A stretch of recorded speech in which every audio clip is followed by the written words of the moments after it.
on several NATO allies who oppose it, leading to a European debate about a possible economic response. But the Prime Minister of Norway is trying to de-escalate the situation, text messaging Trump on Sunday.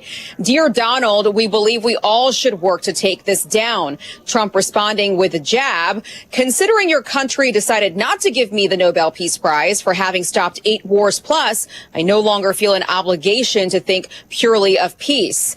Now, back here at home, there are some bipartisan concerns that the threats are pushing our NATO allies away, but some Republicans really do feel that the president's rhetoric is simply a negotiating tactic. Fox's Aisha Hasni at the White House, where an official confirms the Trump letter to the Norwegian official. But Deputy Press Secretary Anna Kelly says the president is committed to establishing long-term peace at home and abroad, and that he's confident Greenlanders would be better served if protected by the United States from modern threats in the Arctic region. Protesters in Minnesota are demanding a retail giant ban federal officers from their property. A day after anti-ICE protesters stormed a Christian church in St. Paul, confronting the church's pastor and congregation. And protesters staging a sit-in Monday morning, occupying a Target store. In video captured by FNTV. We'll be back! We'll be back! Activists claim the store is allowing ICE and other federal agents to use their parking lot. Protesters want that stopped, vowing to return to the store. As for the church service interruption Sunday, the Department of Justice says it's pursuing federal charges against those who coordinated or participated in the attack. Fox's Jeff Manasso. St. Paul police also investigating the church incident. America is listening to Fox News. Welcome back to Winter Hack Radio, the place for clever hacks to survive the season. Icy driveway? Well, try spreading sand or birdseed to help with traction. Snowy puppy paws? Well, grab a whisk, brush it off, done. Catch COVID-19? Well, just get... Actually, there's no hack for COVID-19. But if you test positive, prescription medications for COVID exist. Ask your doctor if they're right for you. Visit PfizerForAll.com to learn more. Sponsored by Pfizer. Hear that? That's Mike. He took ZQL Pure Z's, so now he's sleeping soundly on a Sunday night. ZQL Pure Z's are fast-acting melatonin gummies with a complementary botanical blend to help Mike get the sleep he needs to wake up refreshed and ready to conquer Monday. Let's do this Monday. ZQL Pure Z's, just for sleep. Really great sleep. These statements have not been evaluated by the Food and Drug Administration. These products are not intended to diagnose, treat, cure, or prevent any disease. Use as directed. A potential presidential contender is taking issue with the vetting process during the 2024 race when he was a possible vice presidential hopeful. Pennsylvania Governor Josh Shapiro claims he was asked if he was an agent for the Israeli government when former Vice President Kamala Harris's team vetted him to be her running mate. Shapiro making the allegations in his upcoming book, Where We Keep the Light. The question was among several the governor calls offensive, while describing others from Harris aide Dana Remus as unnecessarily contentious. Remus and others from Harris's team have not responded to requests for comment. Fox's Ryan Schmelz in Washington. Shapiro and Harris are both considered possible candidates for the 2028 Democratic presidential nomination.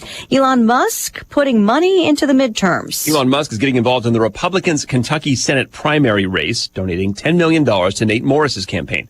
He's the founder of a high-tech waste and recycling company, has Vice President Vance as a mutual friend, and was endorsed by Charlie Kirk before his death last year. This is the seat opening up with Senator Mitch McConnell's upcoming retirement. Musk and Morris have been publicly critical of his time leading Senate Republicans. Primary opponents include Congressman Andy Barr and former State Attorney General Daniel Cameron. Chris Foster, Fox News. A smaller version of the Sphere in Las Vegas is planned for the East Coast at National Harbor in Baltimore. And officials are counting on the Sphere to deliver a massive windfall for Maryland of over $1 billion each year for the county and state.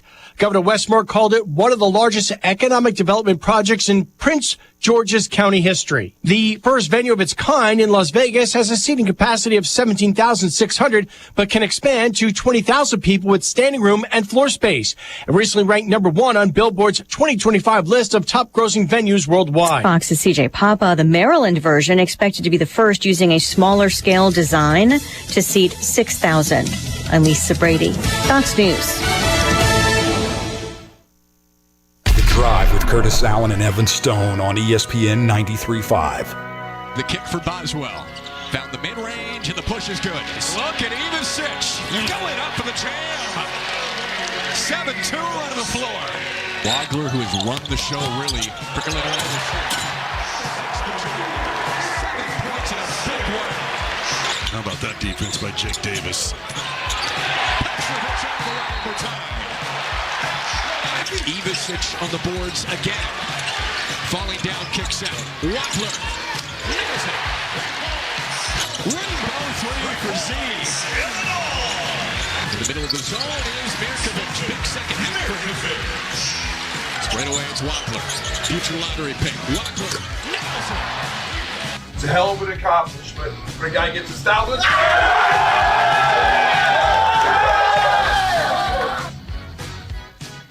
ESPN Radio 93.5, it is The Drive. That last little bit, the celebration in the Illini men's locker room after a 77-67 win over Minnesota, and Andrei Stojakovic gets his 1,000th point.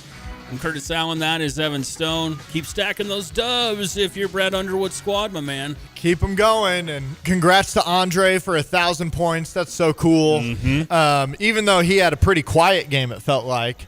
He did. Kind of back-to-back, well, quote-unquote quiet. I mean, he still played really well, but it just doesn't explode off the box score. I will say, how about some of the expansion of minutes for some of the bench players, in particular, Big Z, our guy, Zorro, Vladimir Ivasic. Trying to get the Zorro gifts going on social media. It's happening, though, man. I'm starting to see more and more people talking about, like, this is a thing. Big Z.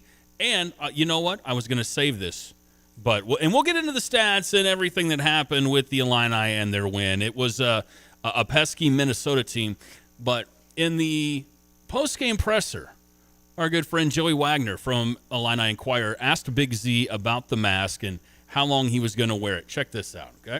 Is this a mask, like a long-term thing, or what's the plan there? No, I definitely can't wait to take it off. You can't wait. Do you know when you can get rid of it? They said 4 to 6 weeks, but I got hit a couple more times in the practice, so it's probably going to stay for a while now. All right, so, okay. Maybe a little good news, bad news. Bad news, he got hit in the nose a couple more times in practice. The good news, he gets to keep wearing the mask, There right? we go. He'll continue to be Zorro for us. And, man, an early game for the Illini on Saturday, 11 a.m. tip. And now, after that W, the number 11th ranked Fighting Illini men's basketball team. Keenan Wagler dropped 17 points, 5 assists, another really solid performance for him. But, again, Big Z led the team with 18 off the bench. He 9 boards, 6 for 6 from the free throw line. A great performance from him as well. What jumped out to you? Anything that gave you the yips a little bit? I mean, Minnesota was kind of pesky on Saturday. They were pesky. I mean, as what's his Jalen Crocker Johnson? Yeah, is that his name? Mm-hmm. As he just kicked off that game, insane. Yeah, like 17 early points, and it really did look like an early tip-off. Mm-hmm. Saturday morning, 11 a.m. Students still aren't back yet. Sure. And like we've said, you're just trying to stack W's. You just get out, and I think they did. That winter break is always awkward. The Orange Crush is gone. You got a bunch of families sitting in the Orange Crush seats, and they're doing their best, and they're it's different. It's a different atmosphere, sure. It's different, and you weathered the storm through the different. Finally, feels like for the first time in forever, the Big Ten didn't load our schedule during the winter break with major games. I felt like for years in a row there, it was like, oh, we're playing Purdue, we're playing Michigan, we're playing all these Big Ten title contending teams when our students are not here. And finally this year it was like Minnesota,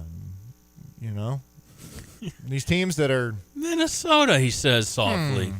So that was good. But no, you pulled away. I don't know. The first half was kind of frustrating, but you're also recognizing the heater. Second half, I don't know if there was ever a point where you were nervous. It was just kind of like, all right, here we go. Taken away. Once again, though, you guard without fouling. Minnesota only took 3 free throws the entire game. How about that? Which is important for this defensive effort. You took 19, made 84% of them. So you're just keeping it trucking, being in that top of the nation in free throw percentage. You out-rebound them by 11. It was pretty – chucking a lot of threes. That has been the part of this offense, and that's not a surprise to anybody anymore. Another 10-point win, nearly identical to last week. This one 77-67, and the previous one over Northwestern was 79-69. Back at home Wednesday night, so quick turnaround before the Turtles, your favorite team, come to town, the Maryland Terps. Let's go Turtles! And maybe you'll have some sort of fun GIF or video you could put together of the turtle flying down the hill. What do you think? Can you do that again? Yeah, I'll figure something out.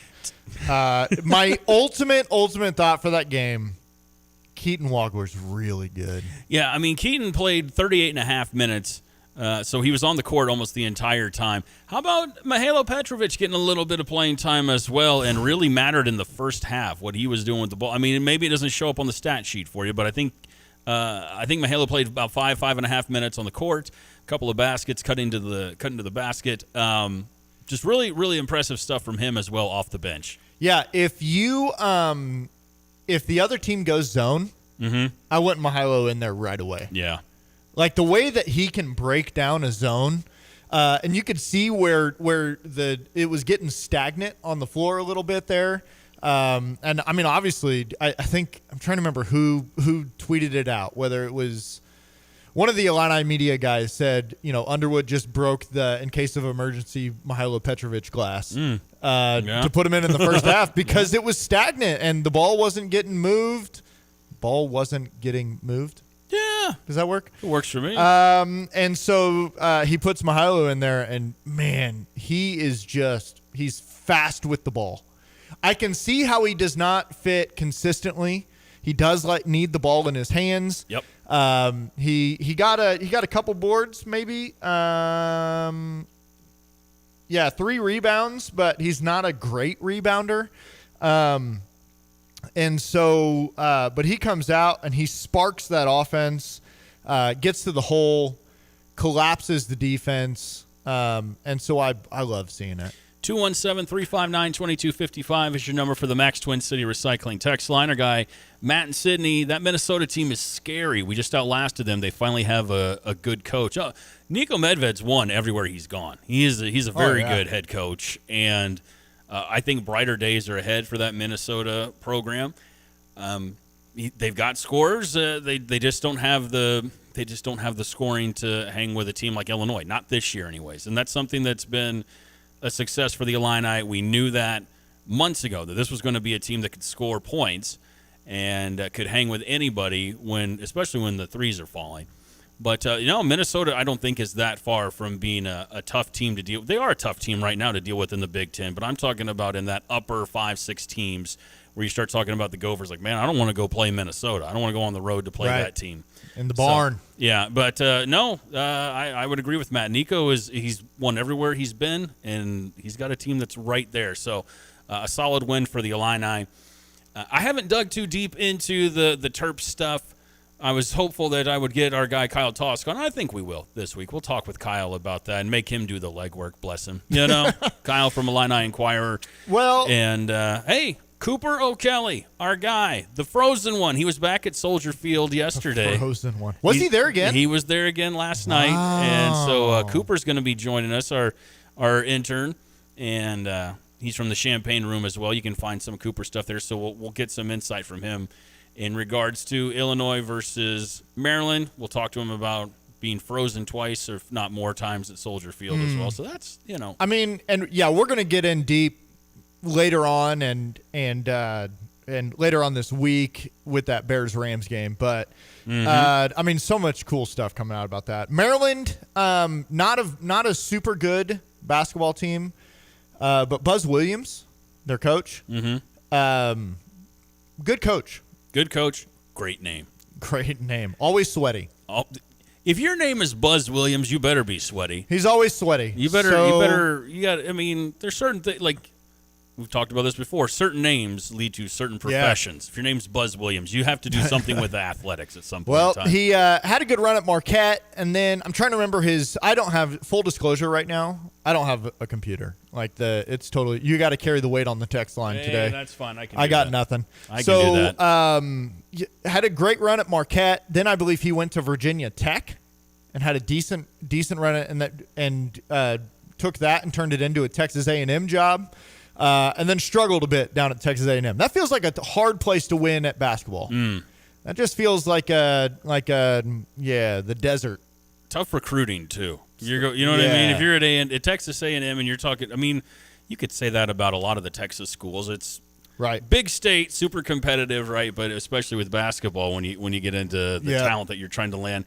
217-359-2255 is your number to the Max Twin City Recycling text line. We'll get into some of your texts in just a minute. But we got a great show. We'll talk more Illini as we do. And coming up in about 10 minutes, our guy, Jay Lehman, the All-American, is going to join us on the Dick Van Dyke Appliance World phone line. We'll talk with Jay about the national championship game tonight. I'm sure we'll be able to get a couple of recruitment nuggets and thoughts out of Jay as well. But looking forward to talking with Jay in just a bit. Also, Brett Bielema joined ESPN 93.5 as well today.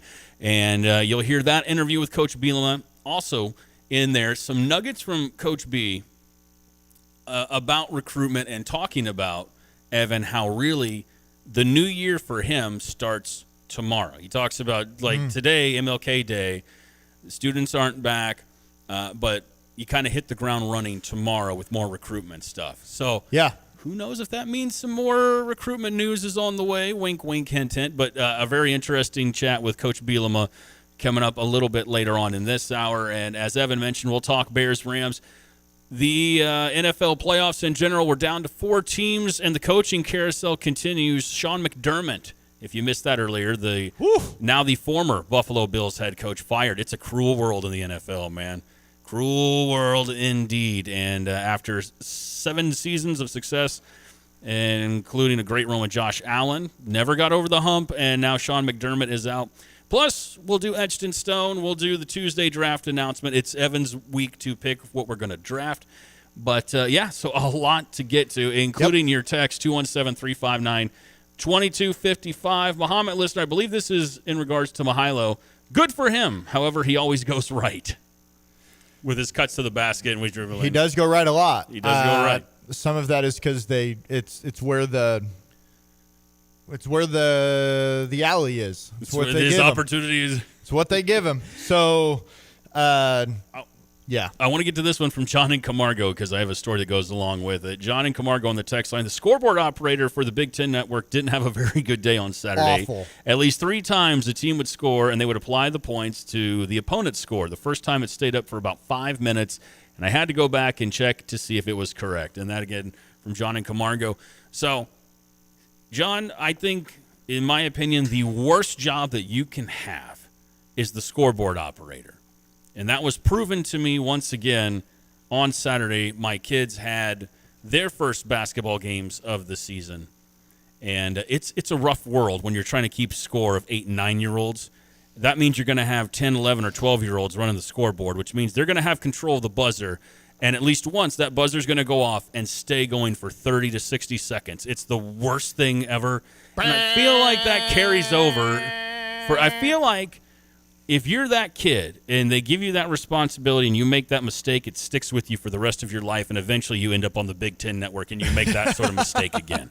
It's a lifelong thing. So that's why I never want to keep score for anything. Well, when I was in college, I worked for the Lincoln Christian University athletic department. Yes, sir. And I ran the clock for the basketball games. Every game? Every game. I was the clock operator. And there was one game where we had made a furious comeback, and it was a great game. Scores, we're down 1, and there's about 4-point-something seconds left. We inbound the ball at half court, and we're so pumped. And all of a sudden, I hear someone go, "Start the clock! Start the clock! Start the clock!" I'm just watching the play. Didn't start the clock. Are you saying your Evan ADHD kicked in? They hit the 3, but the refs are like, hey. It did. Tweet. Oh, no, dude. Clock never started. We got to go back.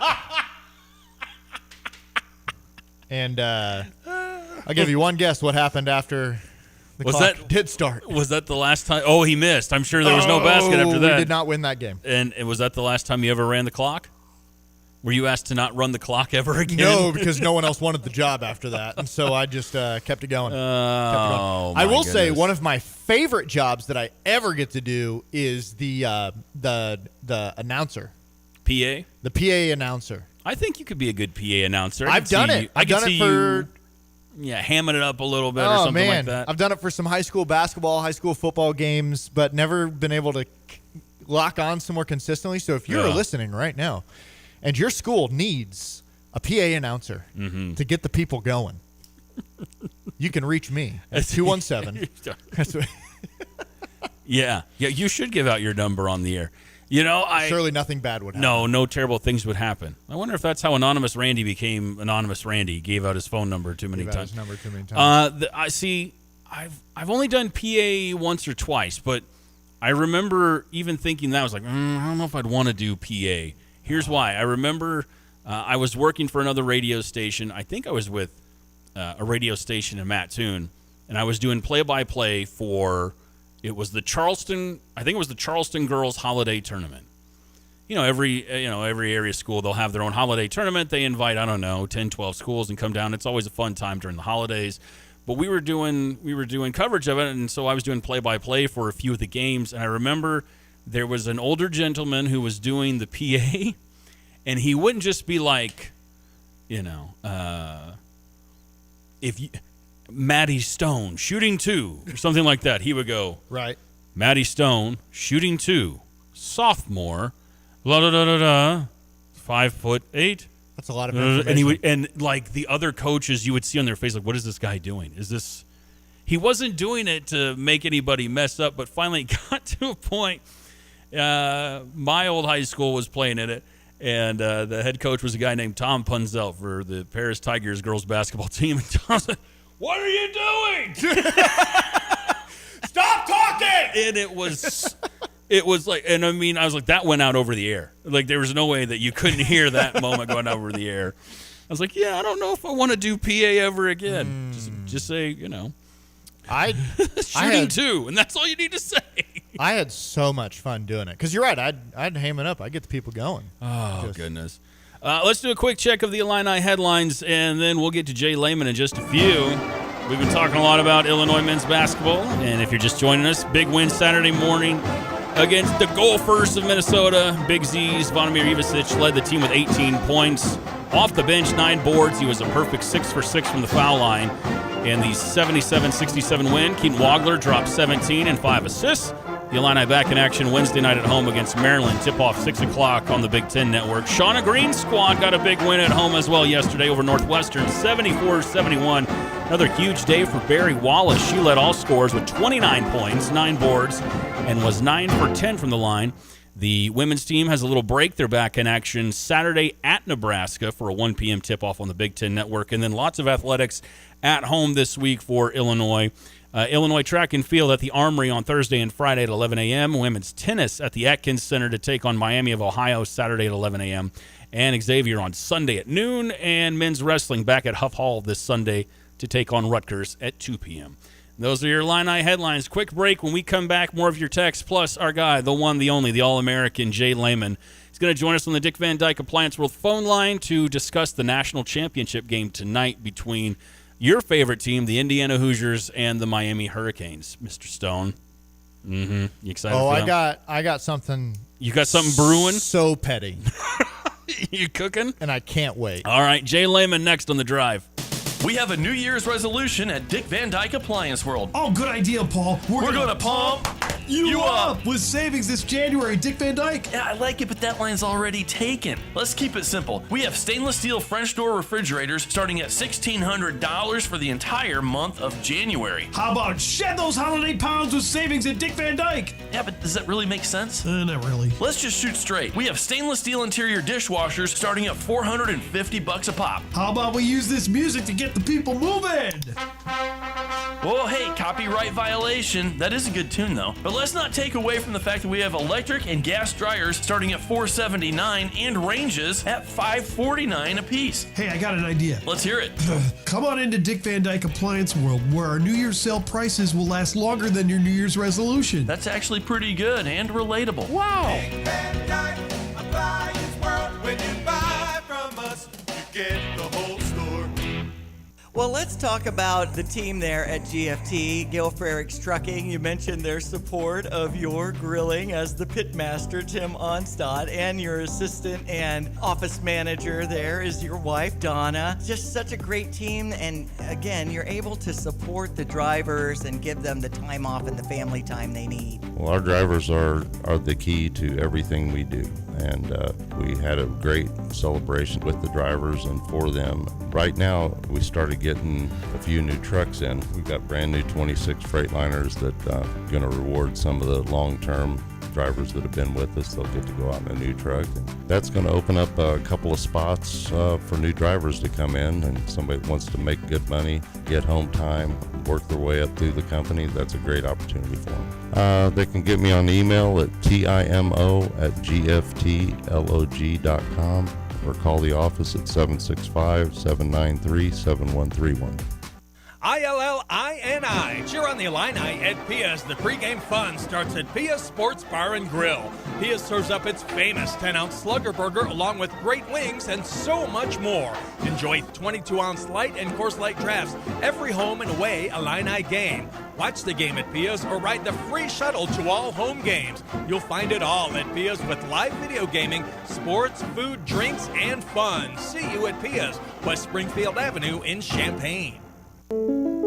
Switching is easy. We do it all the time. We switch on the lights. We switch TV channels. Some of us switch partners while square dancing. Well, that's a stretch. But what's not a stretch is how you can switch and save with State Farm. In fact, State Farm agent Kurt Lenschow right here in Champaign-Urbana can switch you over so you can start saving today. Kurt and his team are ready to welcome you to the State Farm neighborhood. It's easy to switch and save. Just give them a call when you want the real deal. Like a good neighbor, State Farm is there. The great loud venues in college basketball. Don't miss your chance to cheer on Fighting Illini basketball this season. Back, this place an absolute powder. It is. Talk about tough buildings, right? We need all of Illini Nation to help us defend State Farm Center. Boswell left hand and one. Great seat locations are still available for you to see Illinois basketball live this season. Get your tickets today at fightingillini.com. Within the cities we call home, Busey Bank is more than a name. It's a commitment to your dreams. With Busey, trusted guidance is tailored to empower you every step of the way. Whether it's seamlessly managing your finances or planning for your future, Busey is dedicated to your financial success. Busey Bank, building business, growing wealth since 1868. Member FDIC. Drive with Curtis Allen and Evan Stone on ESPN 93.5. You know, we talk to our next guest pretty regularly on the Mondays, but I think it's the first time we've ever just had him on the phone. ESPN Radio 93.5, it is The Drive. I'm Curtis Allen. That is Evan Stone. Our friend, the All-American Jay Lehman, is on the Dick Van Dyke Appliance World phone line with us. Jay, how are you, sir? I'm doing fantastic, guys, and always love getting on a call with you guys, although it's the first time we've ever done it. Because they're usually in person, like you said, but there's a first for everything. There is a first for everything, including maybe an Indiana national championship. Wouldn't be there? Oh, it would be there. It first. would be there first. That's right. Yes, I did my research. Love that transition. Yes, sir. And that is tonight, national championship game. The Miami Hurricanes, they have a home game, Jay, and Indiana, though, still favored by, I believe, 8.5 points. Let's get into it. What are you looking for tonight? What are your thoughts on the game? I think the biggest thing in this game is what will determine if Indiana can win is if they can run the football. I think if you got to drop back and pass against the D lineman Messidor and Bain Jr. and some of these guys they have up front from Miami, those guys are some real dudes up front. And they made Julian Sand look like mincemeat. They made the guy for Marcel Reed or whatever his name is for A&M look pretty pedestrian. they just got pressure everywhere in the playoff, but they haven't had a team really be able to run straight at them. And Indiana's been able to do that in their 2 playoff games against Alabama and, of course, against Oregon. If they can run the football, keep them guessing as far as third and manageable, second and manageable, and not let Mendoza out to dry, Mendoza could get hurt. These guys are big guys that can hit. So I think running the football is critical. They played good defense and mistake-free football most of the year. You just say, will that be carried on to this game? Miami reminds me of a team with a ton of athletes, and maybe it's just a U swagger or whatever, but it reminds me they're good for 1 or 2 dumb penalties a game, 1 or 2 stupid plays a game, which Indiana is not known for. And so will those roles hold true or will those roles reverse? We're going to see. It does seem like Vegas and the bettors prefer Indiana, but let's not forget, Indiana, they only beat Ohio State by 3 points, courtesy of a missed field goal. I thought Miami beat Ohio State in a much more dominant fashion in the second round of the playoff, and I think that has to be noted, and you have to take that into account. This is a good Miami football team playing as good as anybody in the country right now. Yeah, I mean, this is a Miami team that I think nationally was left for dead a month ago. You know, they were on the outside of the playoff looking in. The committee decided to screw a couple people, and then all of a sudden Miami's here, and now they're in the national championship game. And you're right, like this run that they're on the last month or so, they've been pretty dominant on really in the trenches, especially that defensive line.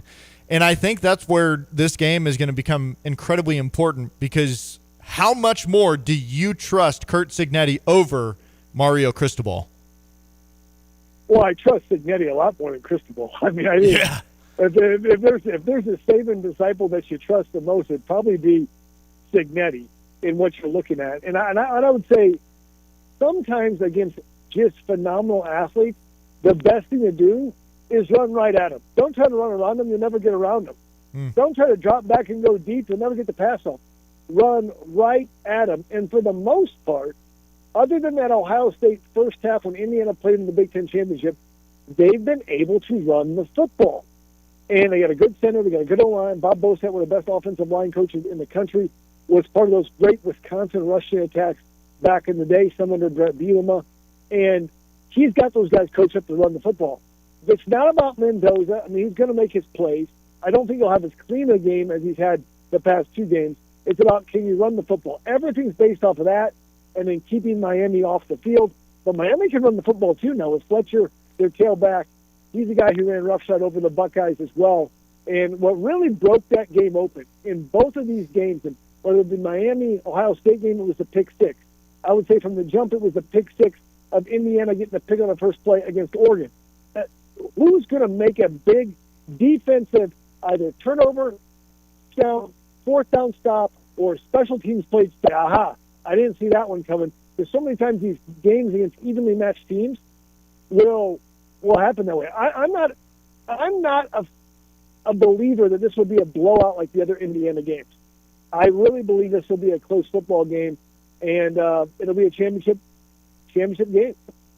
ESPN Radio 93.5, it is The Drive. I'm Curtis Allen. That's Evan Stone, our guy, the All-American, Jay Lehman, on the Dick Van Dyke Appliance World phone line with us. Jay, I want to take this conversation in a different direction, because I have seen just a lot of disrespect for Carson Beck, and a lot of people that just say, he's lucky to be where he is kind of thing. But he is a very, very efficient passer. He's about 73.5% with his completion rate. He's kind of, if you want to call him a game manager, fine, but he keeps the Miami offense pretty balanced. What kind of factor do you think he'll play in tonight's game against that Indiana defense? Well, I don't think you're just going to be able to run the football against Indiana. Nobody's been able to do that. They're going to ask Carson Beck to make some throws. You've got, what do I want to call him? Is it Shaka Tony? Whoever the Tony guy is. Shaka Tony's somebody else. But Malachi. Malachi Tony. Shaka Tony. I got all these names from the announcer just in my head. I'm like, Shaka Tony sounds good. But Malachi Tony, it's a biblical name right there. And I would say this: they're going to get the player. Beck's going to get the ball to his athletes. Okay, But he's going to have to make 4 to 5 big-time throws to beat Indiana. You can't not have your quarterback play great when you're playing an undefeated team that is winning by the most margin than any other team in the country. Your quarterback has to play good. So you're not going to be able to run the ball in Indiana. And if they do, I'd be very, very surprised. Yeah, I think you bring up the Indiana playoff games that they've played already, and it's true. Those games almost like Oregon lost that game before it even started, it felt like. Throwing that pick six on the first play, game was done. I think what Miami has to do tonight is they have to almost draw the game out to show, you're not just going to take us away. The problem, like what you mentioned, is I don't know if I necessarily trust Miami to do that in a smart way. And so what do you see happening tonight? I think the line right now is 7.5, and it's been moving towards Miami as a bunch of people have been putting money on Miami. What do you see happening tonight?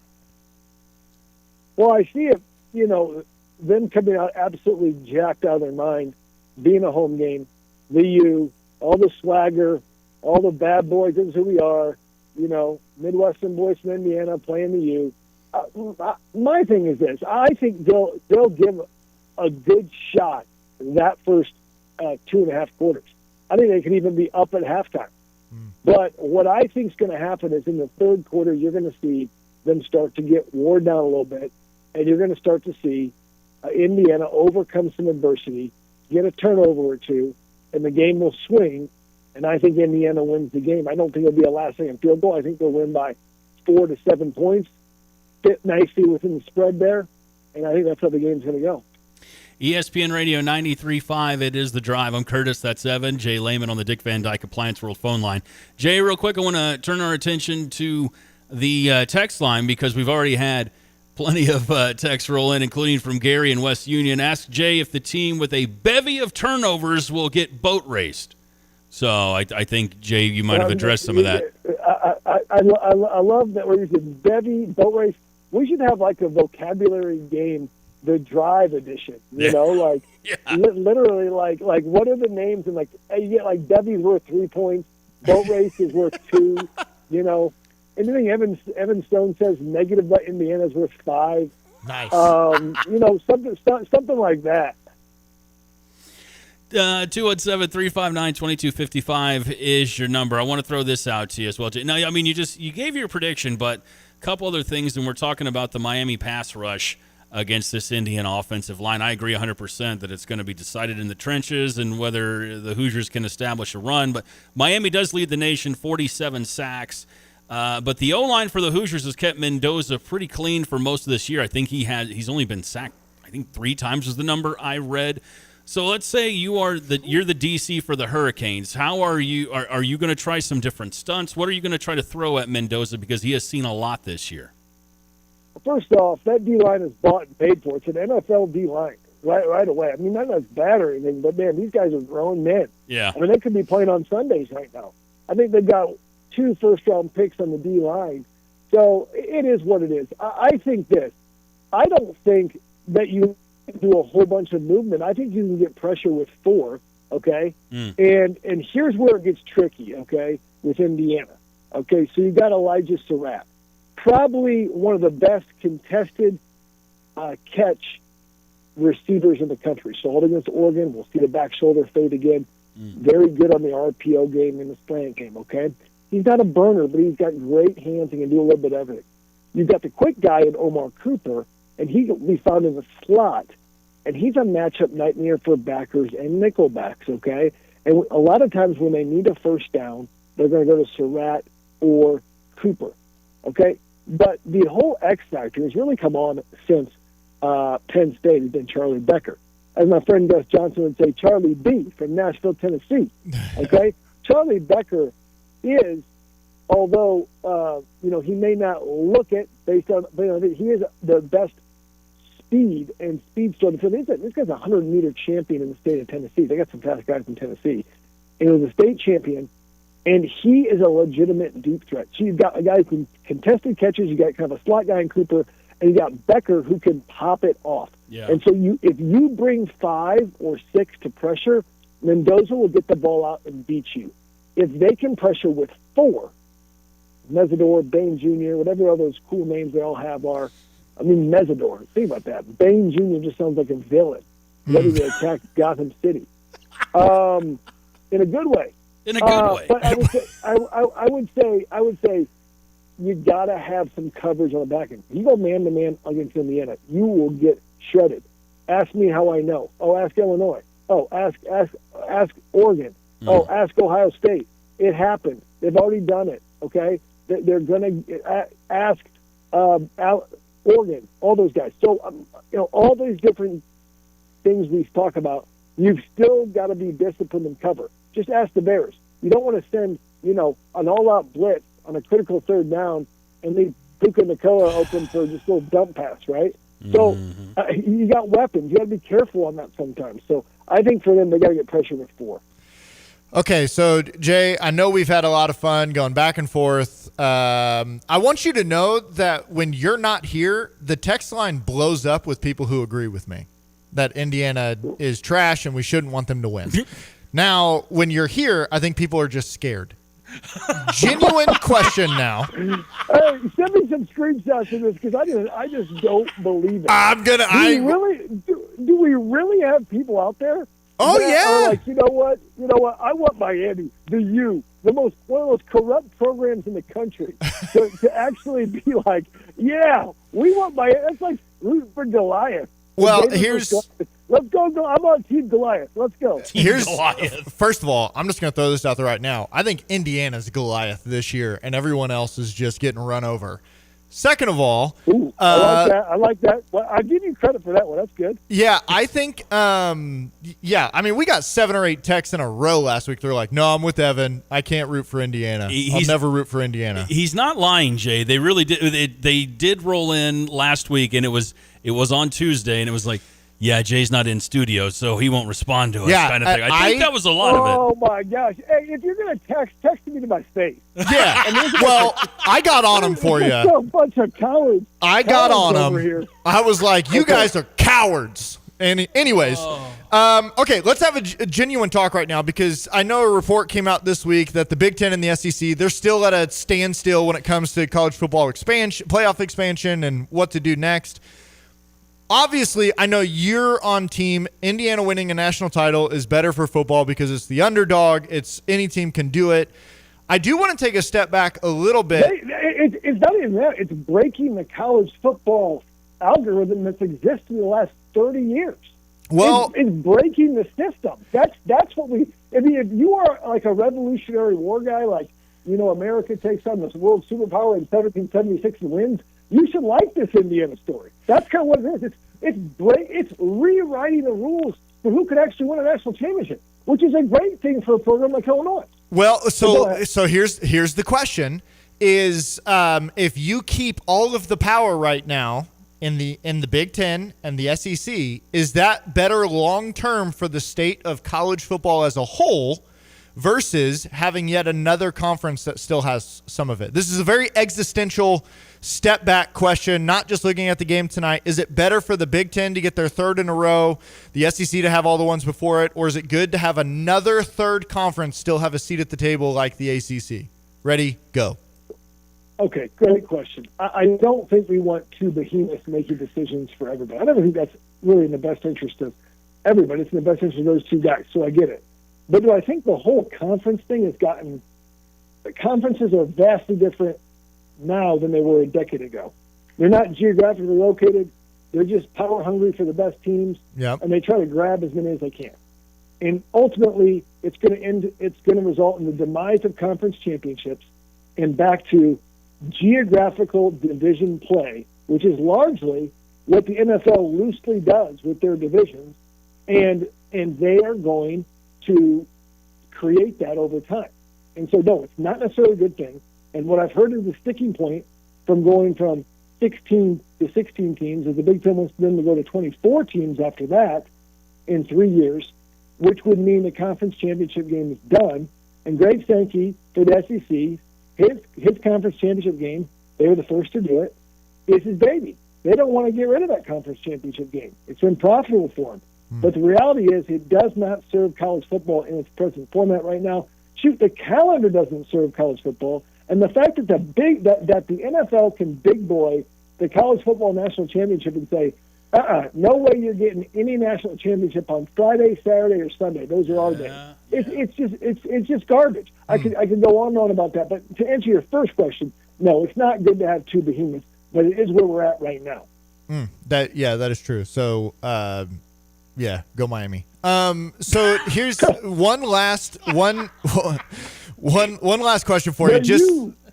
Just while we got you, because you're a football guy, you understand football. Anything from the NFL playoffs this past weekend that really stood out to you? We got another incredibly successful head coach given the marching orders in Sean McDermott. What is the state of the NFL right now? Was there anything this past weekend in the divisional round that you were like, oh, that's awesome? Well, I think once you've reached a certain level of, you never want to win too early in your head coaching journey, right? You want to win just enough, like, I take over the Browns. I want to win 6 games my first year. The next year I want to win like 8 or 9, and then I want to get going. The problem is that Tomlin, Harbaugh, Sean McDermott, they are a victim of their own success. Yeah. They were the Iowas of college football, Iowas of pro football. Physical, tough team. Except always had a better quarterback with Josh Allen. I'll give him that. But physical, tough, always kind of in that divisional round AFC title hunt, but didn't do enough lately to win. And so in some of these contracts, the NFL coaches don't usually disclose how much they're making. It's crazy how much these NFL coaches are actually making. It's a big business out there. And, I think all 3 of those guys I mentioned, Tomlin, Harbaugh, McDermott, they're all going to be head coaches next year. No question. They've won too many games. Besides, in college, you get fired from a job, you get blacklisted. In the NFL, you get fired from a job, you just trade jobs. Like, I've been a head coach. I mean, John Fox traded. I played for John Fox in Carolina Panthers, but John Fox wasn't a great coach. Like I know he took Carolina to the Super Bowl. Okay, great. And then he won one with Peyton Manning as quarterback. Okay, Evans could probably do that. And then he went to the Bears. Like he just kept trading jobs, right? So these NFL coaches, they trade jobs. They don't get blacklisted. They just trade jobs.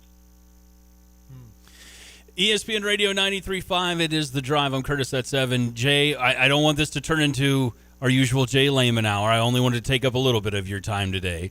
So I want to leave you with one more question, and I got to ask you about Illini recruitment. Have you seen anything that really jumped out to you over the last couple of weeks with Illinois football recruitment that you think should be mentioned? Well, I think the biggest thing, this will be the biggest test this coming year for Brett Bielema in 2026 on is he the guy to sustain success? Because you had a class that went through and was one of the winningest classes in 4 years. And many of those guys are now either graduated and or have transferred, and the whole roster is going to be flipped, other than basically your offensive skill players and your defensive backs. So your O-line, your D-line, your linebackers, it's all going to be flipped. The core of your team, the coaching greatness that is Brett Bielema will be severely tested this year like no other. And if he can win 7, 8, 9 games in this year, then I would say he's done an incredible job, because we have never seen the roster flip like we've seen this year, or the plural defection like we've seen this year. And I think that's the big challenge. And it's going to have to, I think it's obvious we're going to have to get more front 7 players, and hopefully more will be announced.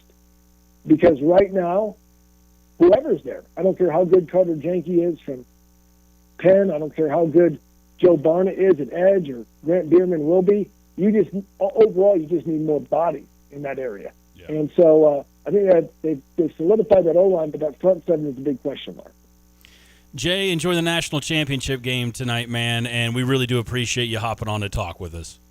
Hey, I appreciate you guys. Evan, you're the man. Curtis, I love our fans, although next time I will say, if you're going to text me to my face. Let's go. Yeah. All right. That is our guy, the All-American Jay Lehman, on the Dick Van Dyke Appliance World phone line. Always a pleasure when we get to visit with Jay. And, yeah, that was, 5 months or something like that where he was in studio with us every Monday, and then he got 1 week off, and we had to get him back on to talk about the national title game. Yeah. Sorry if you had any technical difficulties. Adam says maybe it's just my speaker, but Jay sounds like Kenny from South Park. No. Well, it might have been your speaker, Adam. I'll have to get that checked out for you. All right, we're gonna take a break. When we come back, it was a perfect transition from Jay talking about the national title game and then getting into a little bit with Illinois football recruitment, because coming up next, Illinois head coach Brett Bielema joined the station today. What are you laughing at? I think you just said Brett Bielema. Who? I didn't say that. I said Brett Bielema. Of course you did. I know damn well what I said, and it was Brett Bielema. You know how long I've been in radio? I've never messed up a name one time. We'll go back and listen to the tape. Brett Bielema joined ESPN 93.5 earlier today. You're going to hear that interview next on The Drive. Want unbeatable prices on your next furniture purchase, but also seeking that local hometown feel? Look no further than Kelsey Furniture in Tuscola. Customers rave about their friendly, established staff, as well as their great selection, amazing prices, and second-to-none delivery service. They're a third-generation local business, and they've always got your best interests at heart. Find the look you love for less. Open 9 to 5 Monday through Saturday, but always available online at kelseyfurniture.com. That's kelseyfurniture.com. When sewer or septic trouble hits, visit Berg Sewer and Septic. Family owned and proudly serving Central Illinois, Berg specializes in sewer repair, septic service, water line repairs, sump pumps, and drainage solutions. They don't upsell, they solve the problem right the first time. From backups to breakdowns, count on Central Illinois' most trusted septic service. Berg Sewer and Septic. Dependable, honest, local. Get a second opinion you can trust. Visit bergtanksinc.com. Did you know since 1991, Habitat for Humanity of Champaign County has built more than 160 homes, creating safe, affordable housing for local families? And it's not just about building houses. Last year, Habitat provided free housing counseling for nearly 200 families, empowering them to make informed decisions about homeownership and financial stability. By supporting Habitat, you're helping invest in the community with over $2.6 million in economic impact last year alone. Join in bringing people together to build homes, communities, and hope. Visit CUHabitat.org. Wouldn't it be nice to visit a car dealership where you didn't feel like you were at an auction? Or didn't feel like you were being taken to the cleaners? I'm going to make him an offer he can't refuse. Welcome to Sarah Champagne.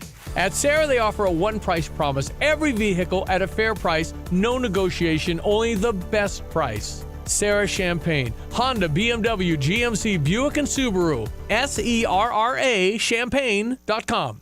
Well, let's talk about the team there at GFT, Gil Frericks Trucking. You mentioned their support of your grilling as the pitmaster, Tim Onstad, and your assistant and office manager there is your wife, Donna. Just such a great team, and again, you're able to support the drivers and give them the time off and the family time they need. Well, our drivers are the key to everything we do, and we had a great celebration with the drivers and for them. Right now, we started getting a few new trucks in. We've got brand new 26 Freightliners that are going to reward some of the long-term drivers that have been with us. They'll get to go out in a new truck. And that's going to open up a couple of spots for new drivers to come in, and somebody that wants to make good money, get home time, work their way up through the company. That's a great opportunity for them. They can get me on email at timo@gftlog.com or call the office at 765-793-7131.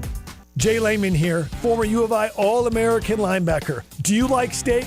Do you like red meat? Well, if you do, you got to check out Long Branch Steakhouse. They had phenomenal steaks, sides, salads. I love the onion rings and the fried mushrooms as well as the fried pickles. You've got to check out Long Branch Steakhouse in beautiful downtown Gifford. That's right, make the trip to Gifford for some of the best steaks you'll have. Kids love it too. I brought my whole family. I'll see you at Long Branch Steakhouse in downtown Gifford. Urbana Park District is hiring. Are you looking for a summer gig or a side hustle? With great jobs as a lifeguard, camp counselor, grounds crew, customer service representative, and other opportunities. Young adults getting a first job to boost their resume. Line up a new gig that's convenient right along the MTD bus line. Learn more about the job openings online at urbanaparks.org. Make some money, serve the community, make connections this summer with the Urbana Park District. The Drive with Curtis Allen and Evan Stone on ESPN 93.5. ESPN Radio 93.5. It is The Drive. I'm Curtis Allen. That is Evan Stone. Thanks for spending some of your Monday with us. Thanks again to the All-American Jay Lehman for jumping on with us to preview the national championship game tonight between the Hoosiers and the Hurricanes. A couple people chiming in that had your back, Evan, that said, you know what? Go Miami. That includes, in so many words, they said go Miami. They didn't say all the words. But Lindy had your back, your guy Lindy. Yeah, Lindy and I are buds now. You know what? I think we should do some sort of a radio documentary on how you guys have blossomed and become friends. You know, I really think we should. And as we were going into the end of our conversation with Jay, we talked about Brett Bielema. Yes, I said Bielema. I said it right the last time, too, Evan Stone. And Coach Bielema and how he's been doing on the recruitment trail for Illinois football. Jay had his thoughts on that. And Coach Bielema joined ESPN 93.5 earlier today to talk about all things recruitment in Illinois football and much, much more. And so here is our conversation with Brett Bielema. Cue the band. Illinois head football coach Brett Bielema. I borrowed a car from Ben Quattrone at Sarah because I went to Chicago for my granddaughter's first birthday. We had 7 in there. And yes. I don't know, you football guys used a lot of Ben Quattrone's Sarah Champagne's cars, Brett. I don't know if there's either you or somebody really tall was in there because that thing was set where I was in the back seat, man. So I don't know what you guys do with those big Escalades and Chevys. So anyway, nice to see and talk to you again.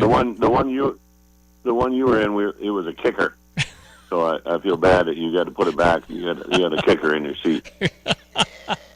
Hey, listen, congratulations, Music City, man. Unbelievable. Great year, another great year. Illinois has never done what Brett Bielema's teams have done. That's go at least 9 wins 2 years in a row. Do you dwell on that at all, or do you at least say for an hour I'm going to enjoy this? You know, it was pretty awesome, CBJ. We came back from the stadium. You know, the game was like what time we tee off? Like 5 o'clock, 6 o'clock, whatever it was.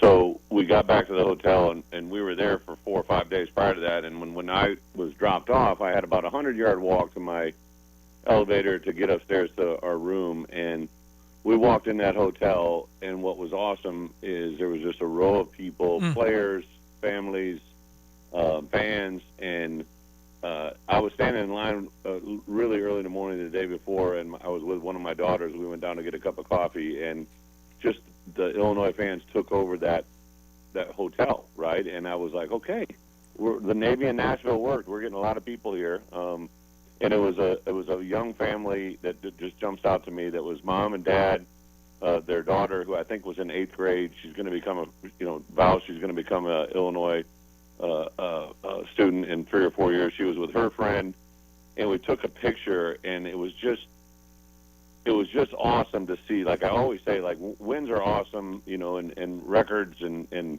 rankings and all that are great, but it's the memories you create that last a lifetime, right? And his dad standing there with his daughter and his wife and his daughter's friend, and they were so excited to drive. They were from Central Illinois and drove over to Nashville for that game, and that's the stuff that I think makes a difference. Well, you know what? You are really touching when you talk a lot about your players and this is senior day, it's going to suck because this is last time.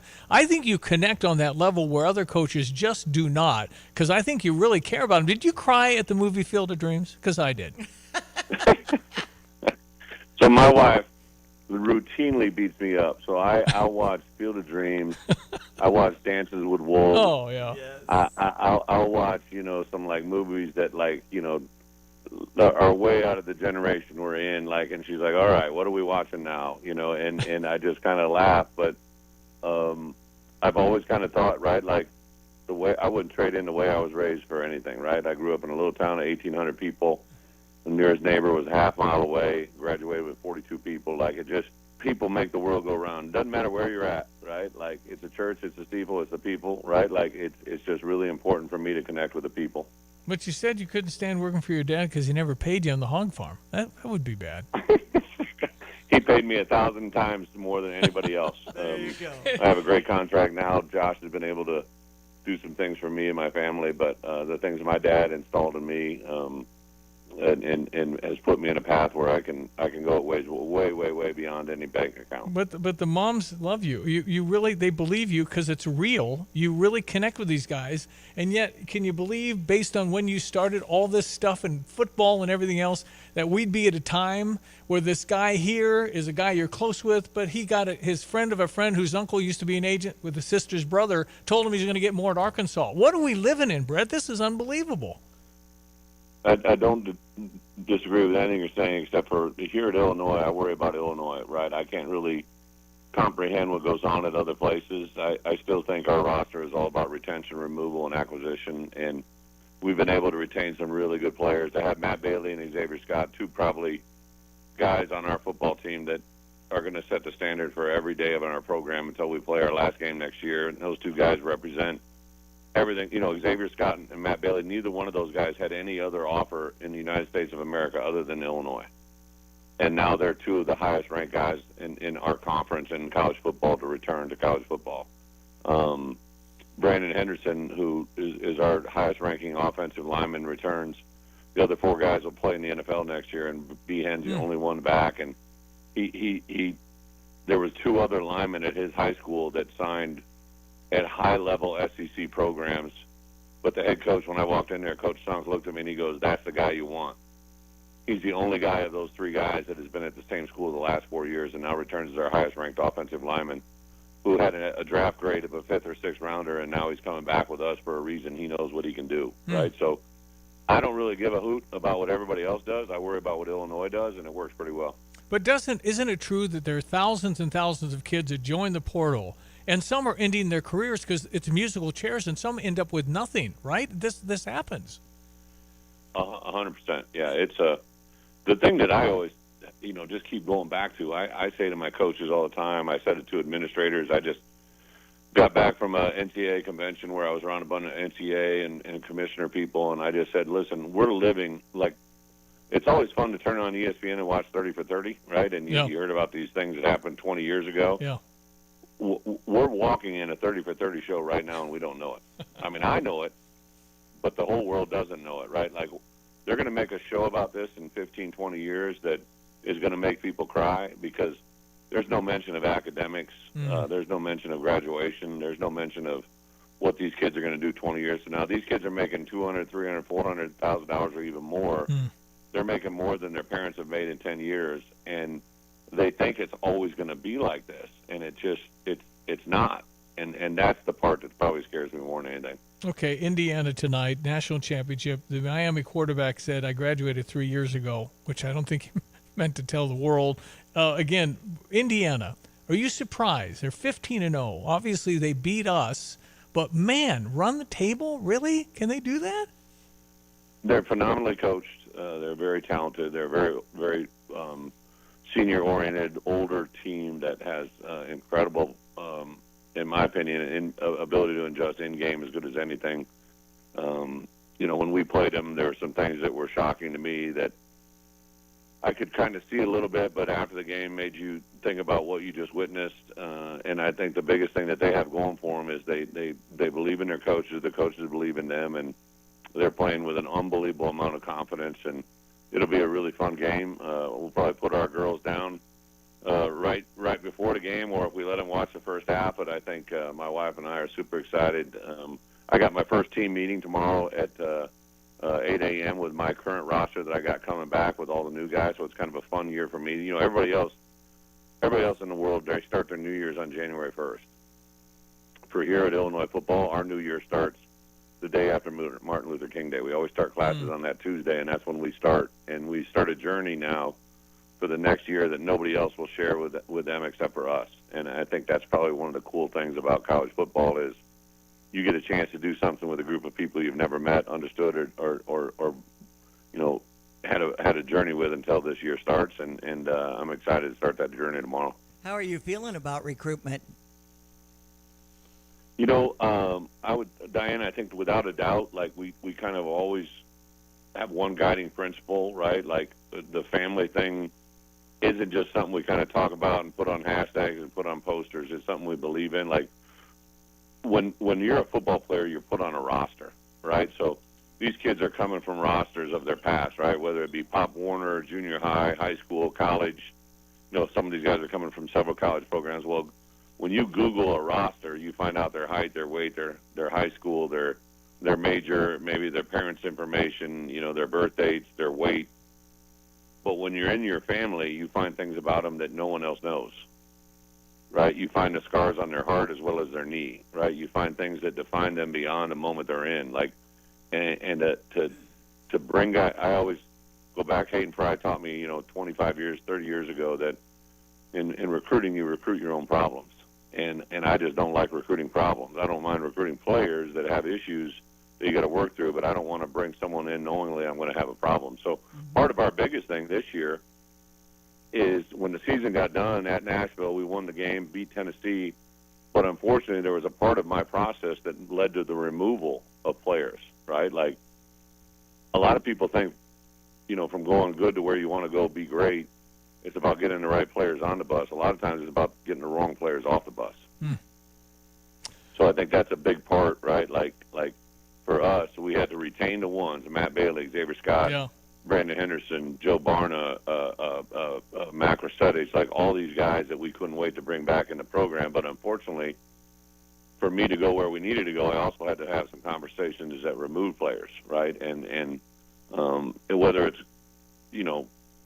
deemed by the outside world, for me in the inside world, I need to know where I'm going and what we're doing. And that's a part of college football that's never been done before. And unfortunately, it's where we're at, but I also think it's a really good part of the game because now we've added some really good guys. We've added about, 10 to 15 new acquisitions through the transfer portal. We added over 20 players from the high school ranks. Like, I'm telling you, these high school kids, this is the best high school class I've ever signed. Hands down, bar none. Good job. In 18 years, by far the best. And that didn't happen by chance. We're better. We're better than we've ever been. So we could draw the attention of a lot of people we've never been able to draw from, but also the support of Josh Whitman and our AD to get us where we need to be. Like that part, like every department head. So all my strength coaches, nutritionists, equipment room, medical staff, they've been meeting with our incoming freshmen and these new portal players here the last 4 days, and every one of them I met with yesterday, and they said, Coach, this is the best group of young men we've ever brought in this building. Unbelievable. Nice. Well, so that's the part that gets you excited. 12. They're talking 12 college football playoffs. The Big Ten, SEC are talking 16, and the Big Ten wants to go to 24. Do you pay any attention to any of that? Let me know the rules, and I'll play by them. There you go. Right? So, well, then the other. I do think Tony Petitti, our commissioner of the Big Ten, him and Josh, I think, are probably on a connection that I've never seen anybody with an AD and a commissioner be before. Like, those guys talk all the time, and the guidance of our conference right now. I know Greg Sankey, so believe it or not, when I was at Arkansas, I drove a group of coaches that we wanted to get Greg Sankey to be our next commissioner because the commissioner we had was resigning and retiring. And so I was actually a hand in hiring Greg Sankey, and I have tremendous respect for who he is and what he is. And he's got a guiding light that defines him and where he thinks things should go. Tony does the same thing in our conference. But those two guys together are two probably, in my opinion, most educated, aware, and understanding of where we're at in college football right now than anybody I've ever been around. And I think those two making decisions is a really good thing. Last question. Who's going to be taller, Josh Whitman's kids or your kids? Well, Josh's son, Will, I always laugh when I met Josh's mom. She said that she used to have to carry a birth certificate when Josh would play because he was so much taller and bigger than the other kids. So funny. They didn't believe he was that age he was. My daughters, hey, they got dance, they got tumbling. I saw so many back walkovers yesterday and mid-flight aerials that, I can't even describe. So I think my wife and her done with these two daughters, so we're going to let them dance, and I think Will and his journey is probably going to be something very similar to Josh, so I think he'll win that battle. Brexley and Brielle are all over this. They love what you do. They love the wins. They love being with you. It's so awesome to see you carrying your kids. It's really cool. Very fun stuff. You guys have a great day. Thanks for having me on ILL. I Brett Bielema, Illinois football coach, ESPN 93.5. And that was Coach Bielema earlier today with Stevie and Diane. You can check out more of that interview on our website at steviej.com. So some good nuggets in there, Mr. Stone. And I think there's some bright days ahead for Illinois football, you know? I know sunny now, and it's going to continue to be sunny. I hope so. All right, we are overdue for a break. We're going to take a quick one. When we come back, we'll get into Bears-Rams from last night, sir. It was a difficult one. I got thoughts. I got thoughts, too, and they're next on The Drive. Well, let's talk about the team there at GFT, Gale Frericks Trucking. You mentioned their support of your grilling as the pitmaster, Tim Onstad, and your assistant and office manager there is your wife, Donna. Just such a great team, and again, you're able to support the drivers and give them the time off and the family time they need. Well, our drivers are the key to everything we do, and we had a great celebration with the drivers and for them. Right now, we started getting a few new trucks in. We've got brand new 26 Freightliners that are going to reward some of the long-term drivers that have been with us. They'll get to go out in a new truck. And that's going to open up a couple of spots for new drivers to come in, and somebody wants to make good money, get home time, work their way up through the company. That's a great opportunity for them. They can get me on email at timo@gftlog.com or call the office at 765-793-7131.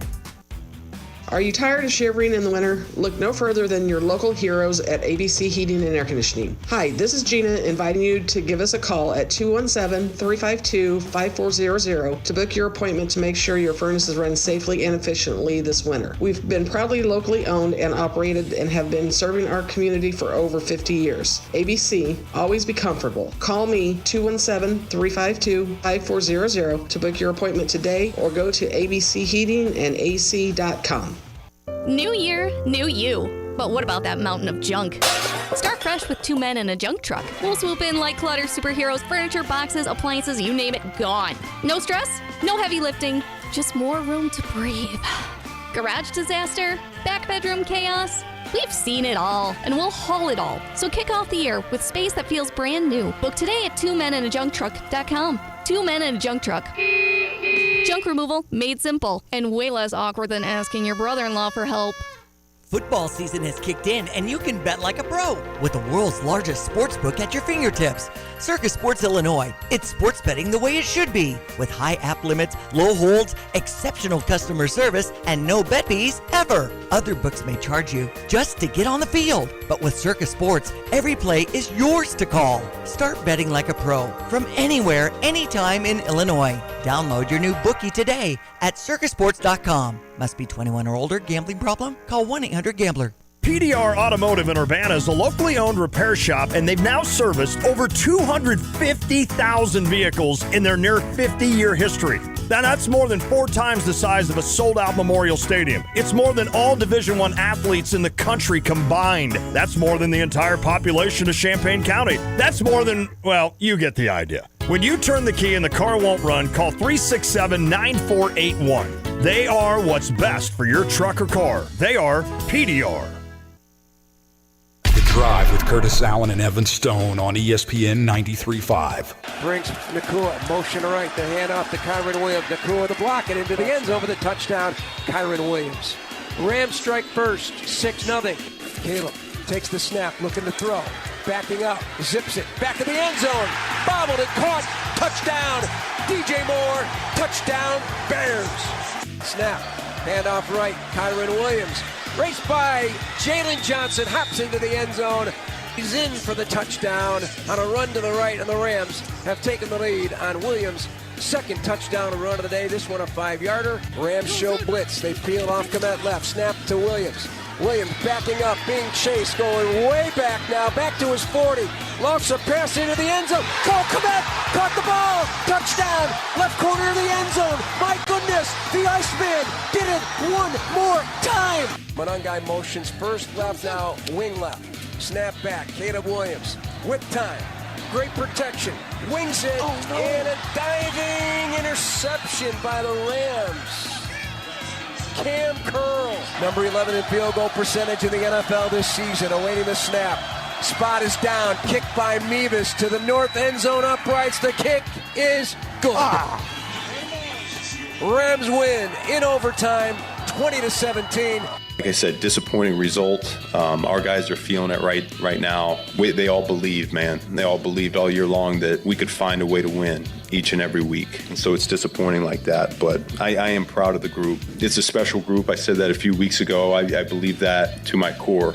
You know, I appreciate all of them, the men and the women, you know, coaches, players, support staff, everybody that had a role this season. You know, it was a special year, and you know, this will be hopefully a feeling in this locker room that we won't forget, and we'll be able to use it as fuel going forward. Just being able to have the city behind you, and I mean, you know, you lose that game and you're walking out of the game and the fans stand up and cheer and roar in a tough moment. It goes a long way.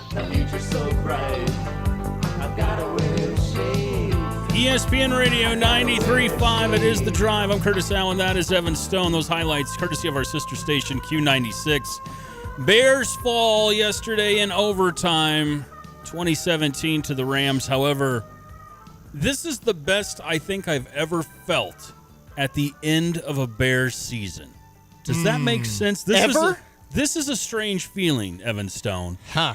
This is a strange feeling to me. I didn't feel this way in 2006 when they lost the Super Bowl to the Colts. I didn't feel this way. Definitely didn't feel this way after the double doink in 2018. No. I didn't have any of those feelings during the Jay Cutler run where it looked like, hey, this is a team that, like, they're on the come up, or there's some sustained success here. Didn't feel this way after 2010, losing the Packers in the NFC title game. Yeah. I feel this way today about this Bears team, and maybe it's because they've got the right coach. And by God, they've got an actual franchise quarterback. Yeah, I think that's the point. In all those other losses that you just brought up, none of that was the case. When you look at 2006, you're like, they might have the right coach. We all loved Lovey at the time. But you knew watching that Rex Grossman was not a franchise quarterback. No. You knew coming out of that game, it was the defense that was carrying you, and the offense you were trying to win in spite of. 2010, maybe the opposite, where you're looking at Jay Cutler and you're thinking maybe, okay, Jay could be the guy, the franchise quarterback, which I say all the time. I still think until you're looking now, Jay Cutler is the best quarterback in Bears history. Up until now. People are going to, get all in their feelings about that, but I would say that is probably true. However, coach-wise, you're like, I don't know. Pieces around him, especially that defense. And then Jay sits out the NFC Championship game, and you're like, oh, maybe his temperament isn't. Well, the Bears did him no favors that year, Matt. Lovey and the staff did him no favors. But here, go get out on this exercise bike with your sprained ACL or whatever it was. Yeah, I don't know. I mean, just an absolute mess. And then, the double doink was just heartbreaking because that team was better. It was. That team was built. There was nobody in front of the 2018 team that you were worried about. That was a Super Bowl caliber team. So was this group, but it was very, very unexpected. Well, I'll admit, the first month of the season, I'm on that same old Bears thought process. It took a long time for me to get with it. And it was like, they got it, but here are these benchmarks. And they weren't made up. You got to beat Green Bay. You got to do these sort of things. And then to keep winning the way they won, and then the last throw. It goes on the stat sheet as a 15-yard completion, which is really a 40-yard throw that Caleb Williams makes to Cole Kmet. You just felt like they did it again. They did it again. And but the very last play in overtime, the interception, that's where there's a lot of that you can talk about, right? Like, where do you want to start? You want to talk with leaving 9 points off the board by foregoing field goals if you're Ben Johnson? I think we're going to talk about this game multiple times this week. Absolutely. So we've got time. Yeah. Is that where you would like to start? Well, here's the thing. Because I got thoughts on everything. Well, let's start with that.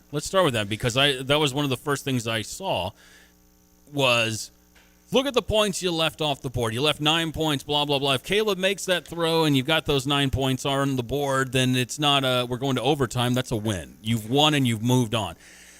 Okay, but that's not Ben Johnson. This is who you got.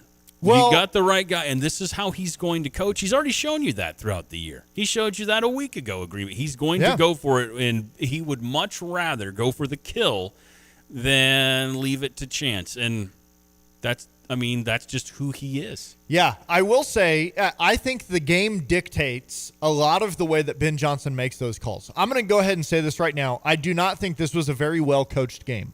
I don't think the play calling was all that special. I think there was a lot of moments where it felt either vanilla or scared. The short so we look at a bunch of those fourth down calls. Mm-hmm. The off-tackle runs with Monangai that felt incredibly obvious on 4th and short that were stuffed with a mismatched offensive line, which I think for the most part played pretty well. You bump Joe Tooney out to left tackle. Joe Tooney was great last night. He played great. Incredible at left tackle. Yeah, he was great. But you got a different offensive line, and you're running power runs that felt a little bit obvious. Here's what I'm also going to say is that a lot of the people who are saying should have kicked the field goals are the same people that are saying should have went for 2 at the end of the game. Yeah. And you can't have it both ways. No. I think the way that the game is dictated, especially early on, Ben Johnson is always going to go for it early on in the game. He's always in the first half, 4th down, he's going to go for it, he's going to go for it, he's going to go for it. Then as the game gets later on, you start seeing him take points and figure out, okay, what does the game look like? What do we need? And he goes from there. No, they did everything. They did everything they wanted to do. You got to overtime. You got the ball with the chance to win. You're at midfield. All you got to do is get in field goal range, and you win the game. So I'm not looking back at anything decision-making throughout the course of the game and thinking, I wish they would have done something different. Because they got where they wanted to be. They just didn't execute. 217-359-2255. That's your number for the Max Twin City Recycling text line. I know our guy Scott in Terre Haute has a lot of thoughts on this. Scott and I were both tweeting around the same time, a lot of the same thoughts at different points. There was a couple of plays that obviously you wish you would have back. There's plenty of those in every football game. A lot of drops for the Bears receivers last night, and I haven't seen a lot of people talking about that. I've seen a lot of people question whether or not DJ Moore was, quote, lazy on that last route that was picked off for the 3rd time. But I haven't seen a lot of people talk about drops either. Olamide Zaccheaus had a bad drop. Rome Odunze, he had multiple bad drops. Not just they were bad drops. They happened. That's what dictated the game. The Bears defense, Dennis Allen, Uncle Dennis. How about my guy Uncle Dennis in the game he called, which was just punching Matthew Stafford in the mouth. That was a lot of mix-up, but you blitzed enough that McVay and his staff saw enough to make the adjustment. They knew when it was coming in overtime, and it allowed Stafford to get the quick out to Puka Nacua and gave up that first down that eventually led to the field goal. Okay, you said 2 or 3 different things there that I think are full conversations. Yeah. Let's start with the drops. Mm-hmm. Okay, Rome had some big drops, specifically in the beginning of the game. That first drive, the ball that he tried to catch with the body. It was thrown behind him, and I think some of those drops, Caleb's accuracy was kind of off all night. There was a lot of throws that were behind his receivers. Now, is that the weather? Is that, the elements of the game? Is that the energy that you have? That Rome drop on the first drive is prime example. It's thrown on his back shoulder instead of his front shoulder. But then also, when a ball is thrown behind someone and it's a bullet, it's really hard to catch. Absolutely. If it's behind and it's got a little bit more touch on it, it's easier to catch, right? You and I have talked about that. Boy, he throws a mean fastball. He does. He throws a mean fastball. You'd like to see a little more touch on the ball. Yeah. Out of Caleb Williams. Specifically, the play I'm thinking of is when you got Theo Benedet running a route. Yeah, what the hell was that? Throw that play away. And you got. What are you doing? Throw that out. And Caleb throws a rocket off his face mask. I mean, I'm like, what is happening right now? So I do think Caleb's accuracy was a little off. And then I was listening to the pregame show on ESPN Radio 93.5, and that'd be us. This station. That'd be us. Yeah. And they had a guy on who played in that Kansas City Miami playoff game where it was -20. Yeah. And he's like, you're out there in warm-ups, and I dropped every single ball. Sure. And I was thinking the whole time, I hope nobody throws me the ball this game, because you can't feel your fingers. It feels like you're literally catching a rock. It's painful. And at some point, just as an athlete, you just got to get over it. Like, you just got to go out there and make plays. And so especially early on, that's what it felt like. We're trying to get used to the elements, trying to figure out how to catch this ball. But Caleb's accuracy was off. The drops were there. Then you bring up DJ Moore. Was he loafing it on that final route? Was he not? I don't know. Obviously, Caleb is not going to come out in the press. No, he's not going to bust toss. He said we had miscommunication. Here's what I saw versus what DJ may have been seeing. And he said that last night in the post-game presser, and he said it again today. Yeah. He thought that the safety had played soft, and he had brought up the safety towards the line of scrimmage, so he thought he had created a gap, thought DJ was going to run into that gap. Well, he tried to throw DJ flat. Yes. He wanted DJ to run more of a flat route and more towards the sideline. So that's what he threw. DJ was running more of a corner. He was fading it up just a little bit more. And yeah, you watch it back. It doesn't look like he's running full speed. He's kind of jogging a little bit. But you also run it back and you see, as we were talking off the air a little bit, and this is maybe I'm in the minority here. DJ Moore was the last person he should have thrown that ball to, because that safety bit down on DJ. He brought him down. The safety on the far side of the field was slow coming over, and if he throws that ball at the goalpost, he's got Rome wide open for a touchdown. So, and then also you've got Luther Burden running a little bit of a wheel route, and maybe I'll put this on our socials a little bit. You can see the whole thing. Sure. You got Luther running a little bit of a wheel route, and he's got his guy beat. And the one place he throws it. Now, I also want to say this. That was a hell of a catch by that Ram defender. We're talking about the elements and the weather, and our guys are dropping balls. You go to that Rams team, and in that overtime period, they made 3 incredible catches that the Bears defense or I don't know how many times on defense that ball was, the Bears had tipped it and it was floating in the air and nobody catches it. Yeah. It felt like finally that turnover fairy disappeared. And in these 2 playoff games, you couldn't buy the turnover that you needed, that you had lived and relied on so long throughout the year, and it wasn't there. Yeah, I mean the Bears never had an upper tier pass rush this year. That was not their bread and butter. But man, they took the ball away, and they did it with the secondary. And the secondary was a strength once again last night, but you're right. Didn't force the turnovers. Love to, and you're right. We are going to talk plenty about this over the next couple of days. I got one more thing before we catch this break. Yes, sir. The whole game, you can ask my family who we're watching it with. I am yelling at the TV, stop zero blitzing. Stop all-out blitzing. Stop all-out blitzing. I liked it when they sent one guy, when they stunted a couple, but multiple times when they brought everyone to the line and they brought the house. No, you're flirting with disaster with Matthew Stafford. And on 3rd and 6, you line up to bring the house, and you've got Kevin Byard, who's a great defender, but he's one-on-one with Puka Nacua, and he's playing 15 yards off the ball on 3rd and 6, and he's the guy who's in charge of guarding Puka, and it makes it too easy for the likely NFL MVP of the year Yep. To just to pitch and catch to the best wide receiver in the NFL this year. And it made it to, you didn't make them earn that first down. So I wasn't yelling at the TV, but this is what I kept saying. Well, they're going to drop back into coverage. Surely they're going to drop back into coverage this time. Drop back into cover, and that is not what happened. I understand what Dennis Allen, God bless you, Uncle Dennis. You coached a pretty good game last night. I understand what he was trying to do, but the zero blitz had been beaten already, and it burns you at the absolute worst time. So now, keep Dennis Allen. Yeah, I don't want Uncle Dennis to go anywhere. Don't.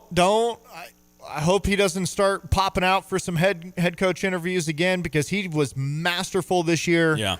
In a year where they said, I think they said it on the broadcast, they said, hey, all the money's going to the offense. Figure it out. Yeah. And he figured it out. Well, one member of the Bears coaching staff is on the move. We're going to get into that, and plus more on Sean McDermott's firing in Buffalo and the NFL playoffs in general. We're going to talk more about that next on The Drive.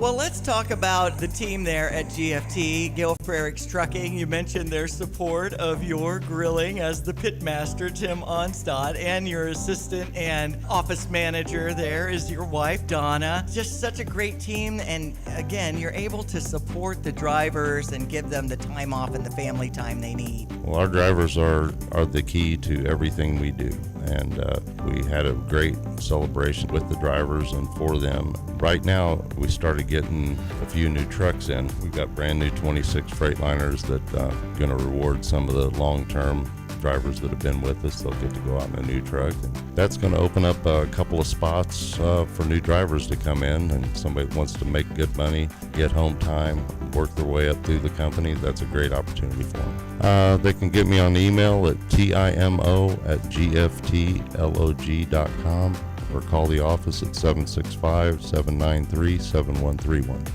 Reggie, tell me why you love real estate. Oh gosh, I'm on my 19th year in real estate, and the best part about it all truly is the friendships you make. Just the lifestyle, that culture in our office. I mean, I just love what it's given me for my life, especially when it's a win-win transaction and people move into their homes. It's really wonderful to see their dreams come true. How do I reach out to you? First of all, I've got a website, ReggieTaylorHomes.com. My phone number is 217-419-0141, and my email address is rtaylor@caldwellhomes.com. Why do you like what you do? I really enjoy helping either a buyer or seller to get to the next chapter. And they're relying on Reggie and I to help them achieve their next goal. You're their realtor. We're their realtor. It's Taylor Folt's team, Coldwell Banker Real Estate Group. You can find me on the internet at dianafoltz.com. Cell phone number is 217-840-4133. And my email is diana@dianafoltz.com. Sarah Champagne Managing Partner Ben Quattrone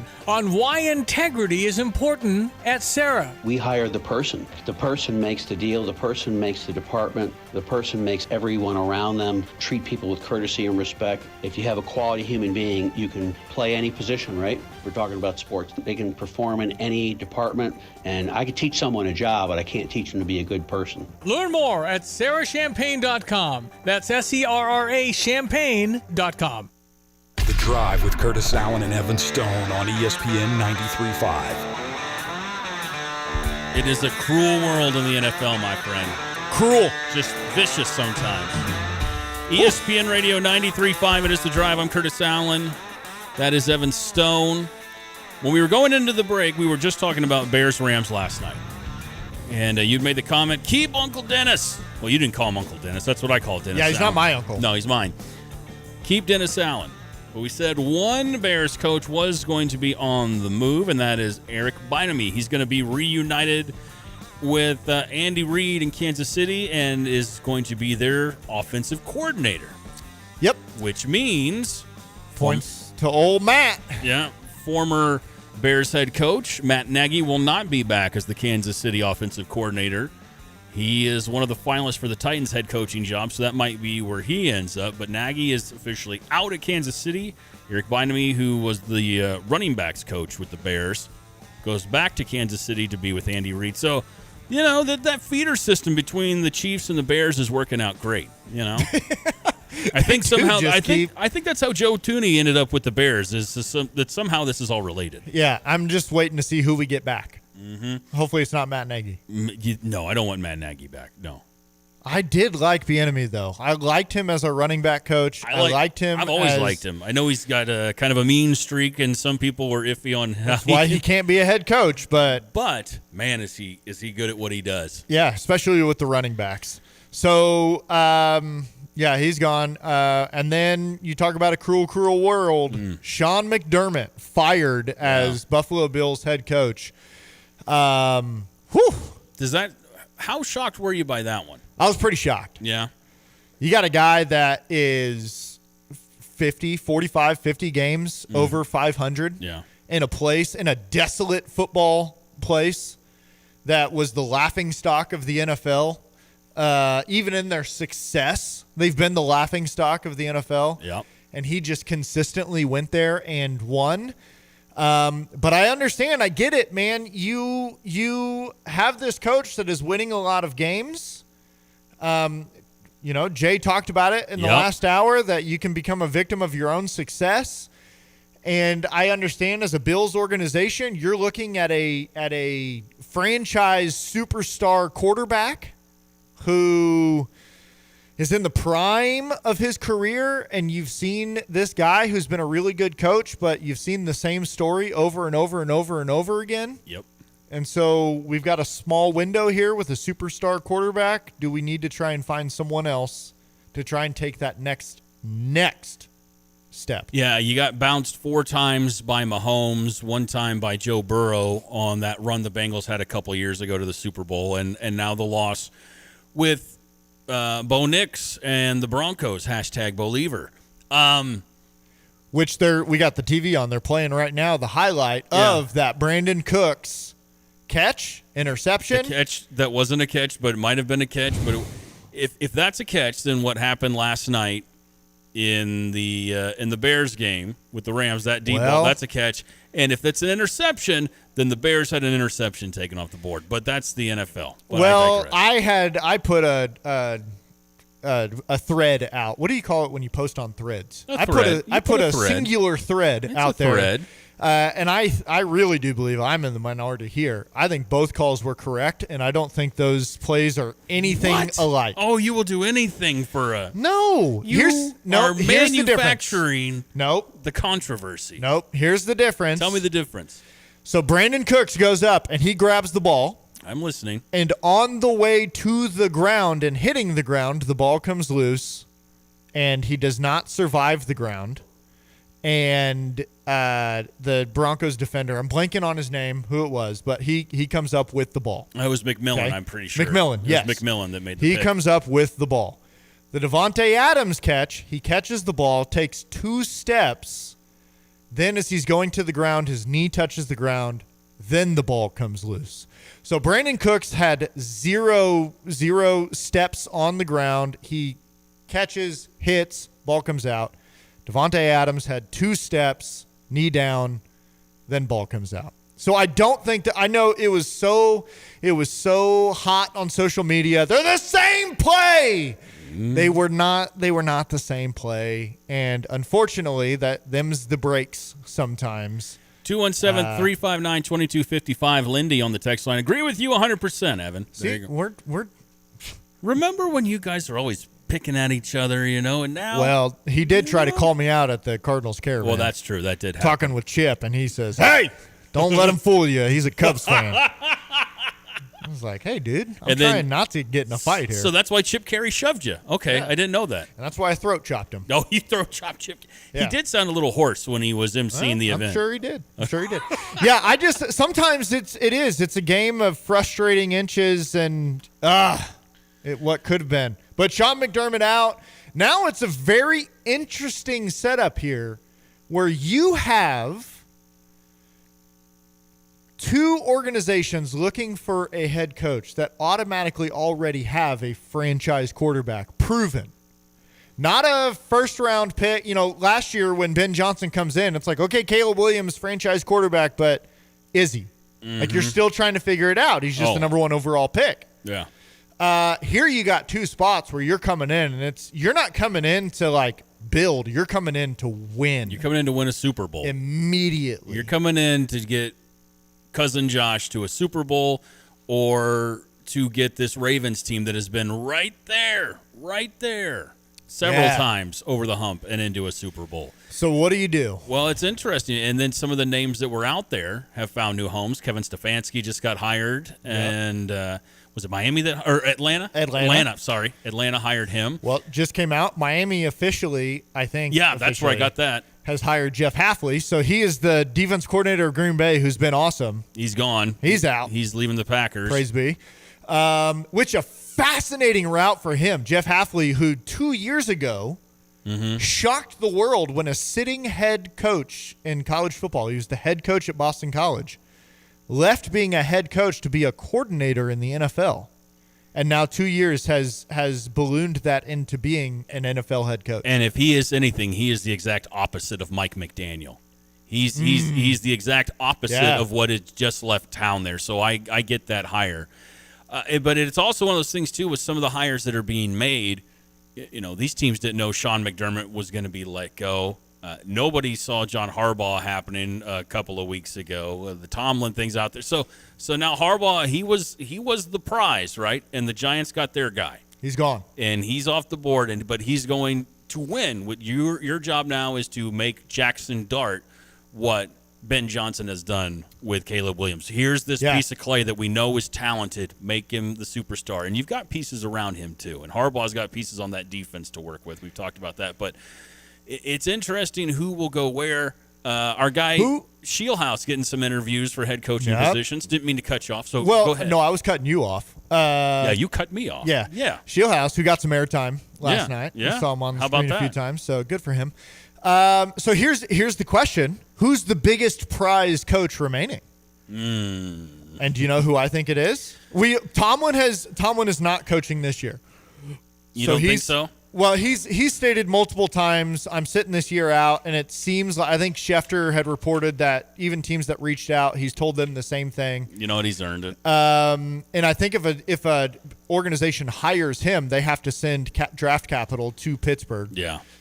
He still is under rights there. So the biggest prize remaining is, in my opinion, Sean McDermott. Oh, yeah, I would agree. I agree. I agree. So what's Shane Bodine? Oh, sorry, I didn't mean to say your last name. Shane from Mahomet. Interesting text. Bill Belichick to Buffalo. Nah, I think Bill is enjoying his retirement tour. I think he's enjoying retirement in Carolina. Scott has a great, what the Bills just did, no different than the Bucs firing Dungy. Right. Now, it's a dangerous move. So the Bucs firing Tony Dungy worked out. Worked out great for Tony Dungy. Well, him too, but they bring in John Gruden. And it worked out and great. They win that Super Bowl immediately. They did. It did. Worked out for everybody. There's another name. Gruden has been open that he wants to come back. Yeah, He's been open. There's a lot of baggage that comes along with that football knowledge. I don't know, man. Would you want to bring him to town? Huh? It is a lot of baggage. And I don't even know, is there something still on the board of what you would have to do to hire him? Like, is there? Well, he's won his suit. He's won his suit against the NFL. I mean, so that's officially okay. I mean, it's just. Man, there's a lot out there. I tell you what, I would love. There's a lot out there. It's almost too much, right? Like, can you remember a time when there's been this many names floating around? Well, this many names, and I think so. There was 10 openings this year, which is the most in half a decade or whatever. Yeah, 6 is usually the average, and we got up to 10. And we're up to 10 now. And I mean, you think about it, you're up to 10, and if I'm just going off the top of my head, Buffalo, Baltimore, Pittsburgh, Cleveland. Well, I'm thinking of teams that are open and almost immediate playoff teams that you could go to. You don't think you could win with Shador? You don't think somebody with a big offensive brain? No. Whoever's chasing that Cleveland job, I better life choices, sir. No.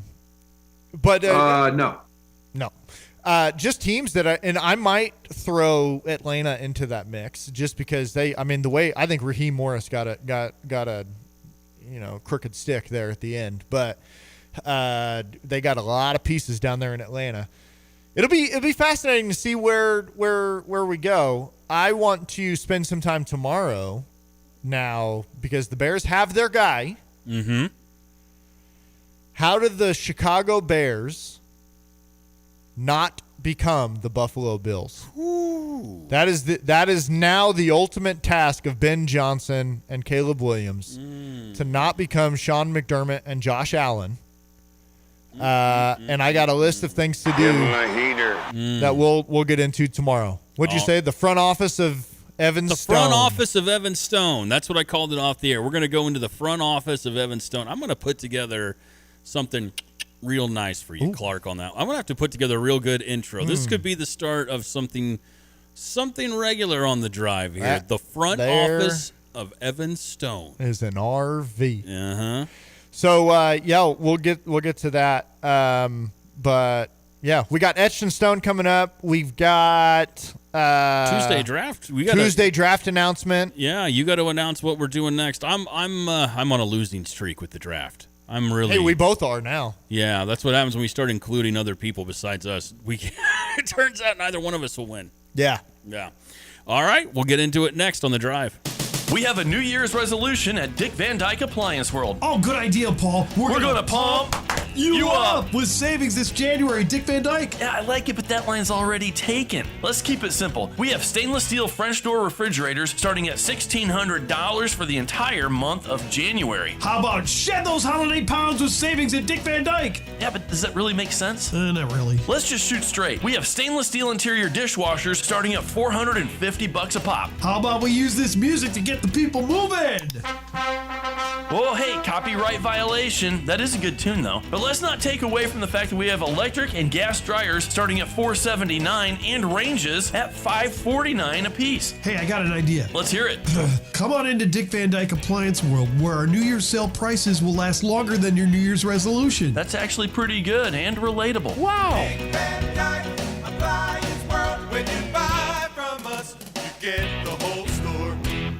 Let your local Farmers Insurance agent Michael Rumsey put his experience to work for you. Michael Rumsey proudly serves Champaign County families and businesses and is ready to review your existing policies or provide a no-obligation quote today. Call Michael Rumsey at 217-363-3030 to get smarter about your insurance. Again, that's Michael Rumsey at 217-363-3030. We know a thing or two because we've seen a thing or two. We are farmers. Bum, bum, bum, bum, bum, bum. Underwritten by Farmers Truck Fire Insurance Exchanges and Affiliates. Products not available in every state.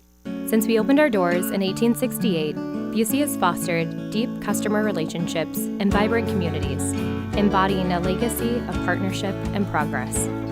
With multiple lines of business, we provide a range of financial solutions tailored to your needs. From digital banking to planning for retirement, Busey is here to help you achieve your financial goals. Busey Bank, building business, growing wealth since 1868. Member FDIC. Pia's is the place for Illini fans. And with basketball season underway, remember to meet friends with their orange and blue on at Pia's, 1609 West Springfield Avenue near Madison, Champaign. Enjoy terrific slugger burgers and wings and great drink specials before riding the Illini shuttle to the game as you leave a half hour before tip-off and are picked up in the circle drive within 10 minutes of the final buzzer. That way you'll get back to Pia's and be able to celebrate the win. Pia's Sports Bar and Grill, saying go Illini. The new year means new resolutions, not just for your body, but for your finances as well. Did you know that financial health is directly related to your identity protection? This is why you need LifeLock. LifeLock monitors hundreds of millions of data points per second. If your identity is stolen, LifeLock's restoration specialist will fix it, guaranteed, or your subscription money back. Resolve to make your identity, health, and wealth part of your New Year's goals with LifeLock. Visit LifeLock.com and save up to 40% off your first year with the promo code BECK. Terms apply. Blackberry Smoke, live in concert.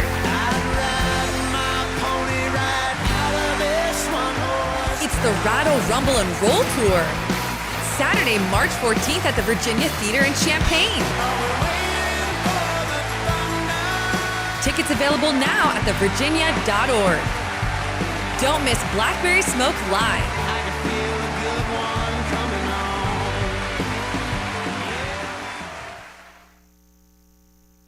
Drive with Curtis Allen and Evan Stone on ESPN 93.5. Plenty of texts rolling in regards to the coaching carousel of the NFL. It's ESPN Radio 93.5. This is The Drive. I'm Curtis. That is Evan. And more than one person has brought up Bill Belichick coming back. I don't know if Bill wants the headache. You know what I mean? I think he's happy with where he is in life, you know? But Joseph in Rantoul says, maybe the Bills should look at Mike McCarthy. Now, there's a guy who's got a ring, got an offensive brain. You know, he's going to put points on the board. He was pretty darn successful with Dallas, just didn't get to the Super Bowl. Like, I know Cowboys fans go, ugh, Mike McCarthy.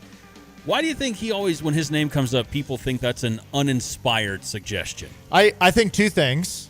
In both situation, thought he should have done more with what he had. So he gets the prime run of Aaron Rodgers. Yeah. And gets one ring. Yeah. Now the Packers are historically, they are what's the word of, like, they always do less with more talent. They overachieve. Well, no, they underachieve. They underachieve. Because you think about, you had, 30 years of Hall of Fame quarterbacks? Yeah. And you got 2 Super Bowl rings? Mm-hmm. 3 trips to the Super Bowl. 3 trips, 2 rings. Yeah. I mean, they should have done, but so he didn't do as much as he should have done. It's the same thing with Mike Sherman, who was there, and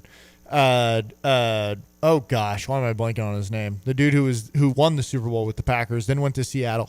Mike Holmgren. So you went Mike Holmgren, Mike Sherman, Mike McCarthy, Matt LaFleur. I also kind of weird. I also saw that the head coaching matchups for the AFC and NFC championships, it's Mike versus Sean in both.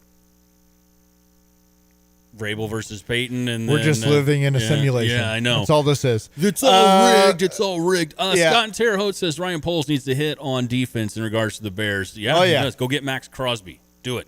Well, I mean, yeah, you have to figure out. It's that simple. Just go get Max Crosby. Your defensive line. Yeah. I mean, that's got to be something. And as we talked about, and we'll talk about this tomorrow, you got some big decisions to make in the secondary. Both Jaquan Brisker, Kevin Byard, Nahshon Wright, they're all free agents right now. So you got to figure out who to re-sign, who not to re-sign.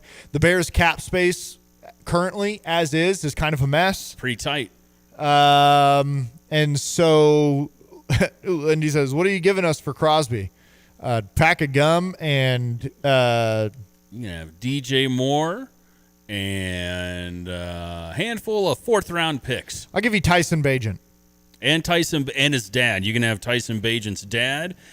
People would love him in Vegas. That's it. I'm not giving him anything else. Just Tyson Bagent. No, he gets the dad. The dad could go to Vegas. He can be like a street arm wrestler. You know, he could challenge people outside of the stadium to arm wrestle and make some extra money and stuff. You know. Did you ever see that movie Over the Top with Sylvester Stallone where he's a trucker and he enters the arm wrestling competition? I definitely have not. You should have. Well, never mind then. Anyways.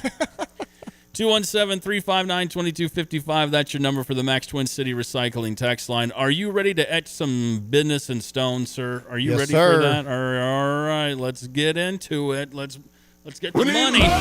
Get the money. We need it. We love it. We want more of it. Hey, Scott and Terre Haute, I don't think you meant to send us that. Make sure you send it to the right person. Just in case that's your job. Okay, you ready for Etch and Stone? I'm ready. Let's etch it, baby. We had a good weekend. This is how petty I am, ladies and gentlemen. Oh, I love you. Petty from the office of Evan Stone. From the office of Evan Stone, the pettiness is coming out. There has been nothing more evident and obvious than how cursed Etched in Stone was for the college football season this year. Yeah, 2025 was not nice to Etched in Stone. I think it was almost weekly. We're going 1-4. Things that should have hit easily were getting blown out. So you know what the play is tonight? What's the play, baby? Right now, Indiana is sitting at a 7.5-point favorite. Ooh, we're going national championship game. Yeah. Over Miami. Give me Indiana to cover. What? 7.5. What? Etch it in stone. We need money. What just happened? He's saying Wait a minute. Wait. Wait. It just went off in my brain while you did this. You're doing this so Indiana loses. No, I'm just etching in stone. You think I am etching in stone Indiana. This petty. Oh my goodness. -7.5. I have goosebumps from the pettiness. I'm not joking. I have goosebumps. Indiana -7.5. Etch it in stone. Holy cow. I'm putting everything in both of my accounts on Indiana -7.5. Everything that I have. You would rather lose all the money than see them win. That's what this is, isn't it? And then if they win, then you're okay with it. Sir, I don't know what you're talking about. I am etching in stone. Wow, what a business Indiana move. -7.5. What a business move by Evan Stone. I love this. I wish Lehman would have been here for that. Oh, that would have been great. There we go. Now, ladies and gentlemen, do what you must with the information that you have received. Whew. There we go. 217-359-2255. John in Camargo, he says, Indiana 34, Miami 24. I will say this, if you missed it earlier, we've got a poll up on, not a pull-up, a poll up. Just making sure you understood what I was saying. Huh? Yeah, a poll up on our Twitter page for the national title game, and our listeners have overwhelmingly 3-1. They've got Indiana over Miami. About 75% to 25% are taking the Hoosiers over the Hurricanes tonight. Still an hour to vote. A better poll question would have been, who do you want to win? Well, Indiana or Miami?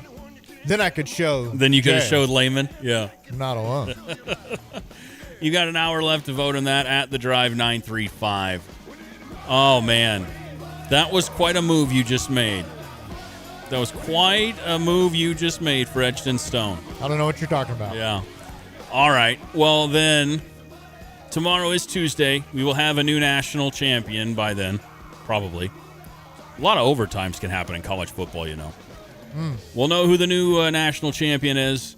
And also, we will have a Tuesday draft. Now, do you have a draft ready? It's your week to decide what we're going to be picking here on ESPN 93.5. Yes, and I'm glad you brought that up because my brain was racking like there was one other thing we were supposed to talk about. This is it. There's one other thing. So tomorrow, sir, we will be drafting greatest athletes to never win a ring. Ooh.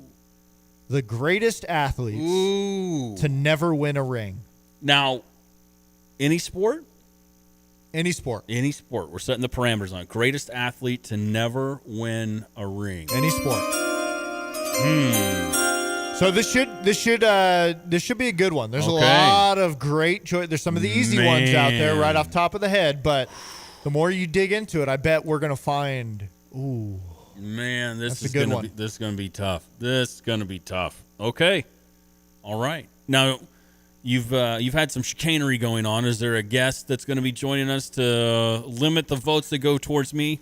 Yes. Am I going to be? Who's the guest that's going to make me the Ross Perot of this week's draft? You'll find out tomorrow. Oh, wait a minute. Wait.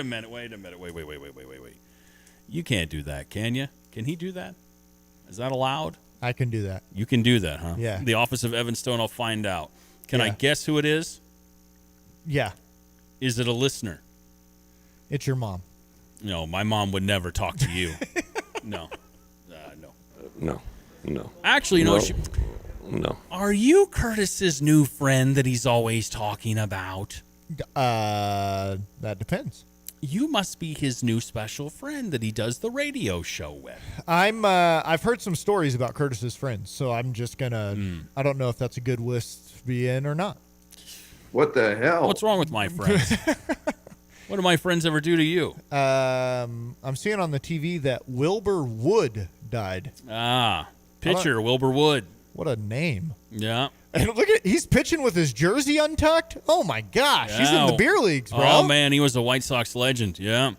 Wilbur Wood. Yeah. Old Comiskey, great baby. Sideburns there. Well, that's great sideburns indeed. I want to take this last minute or so before we get into Jay Lehman is going to hop on the phone with us and We'll talk some Indiana, Miami. Today is Martin Luther King Jr. Day. Yes, sir. And I want to take this moment to just challenge our listeners and the people around us to do a little bit more than to just you hop on the socials and you see people, they're posting quotes. They post a quote here, they post a quote there.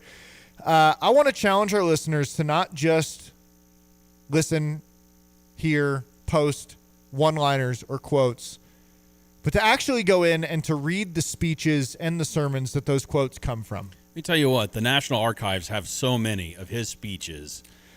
They're sitting there on YouTube to be consumed for free, and the education you'll get is incredible. I think Martin Luther King Jr. is one of the greatest speech writers that I have ever taken the time to dive into. Yeah.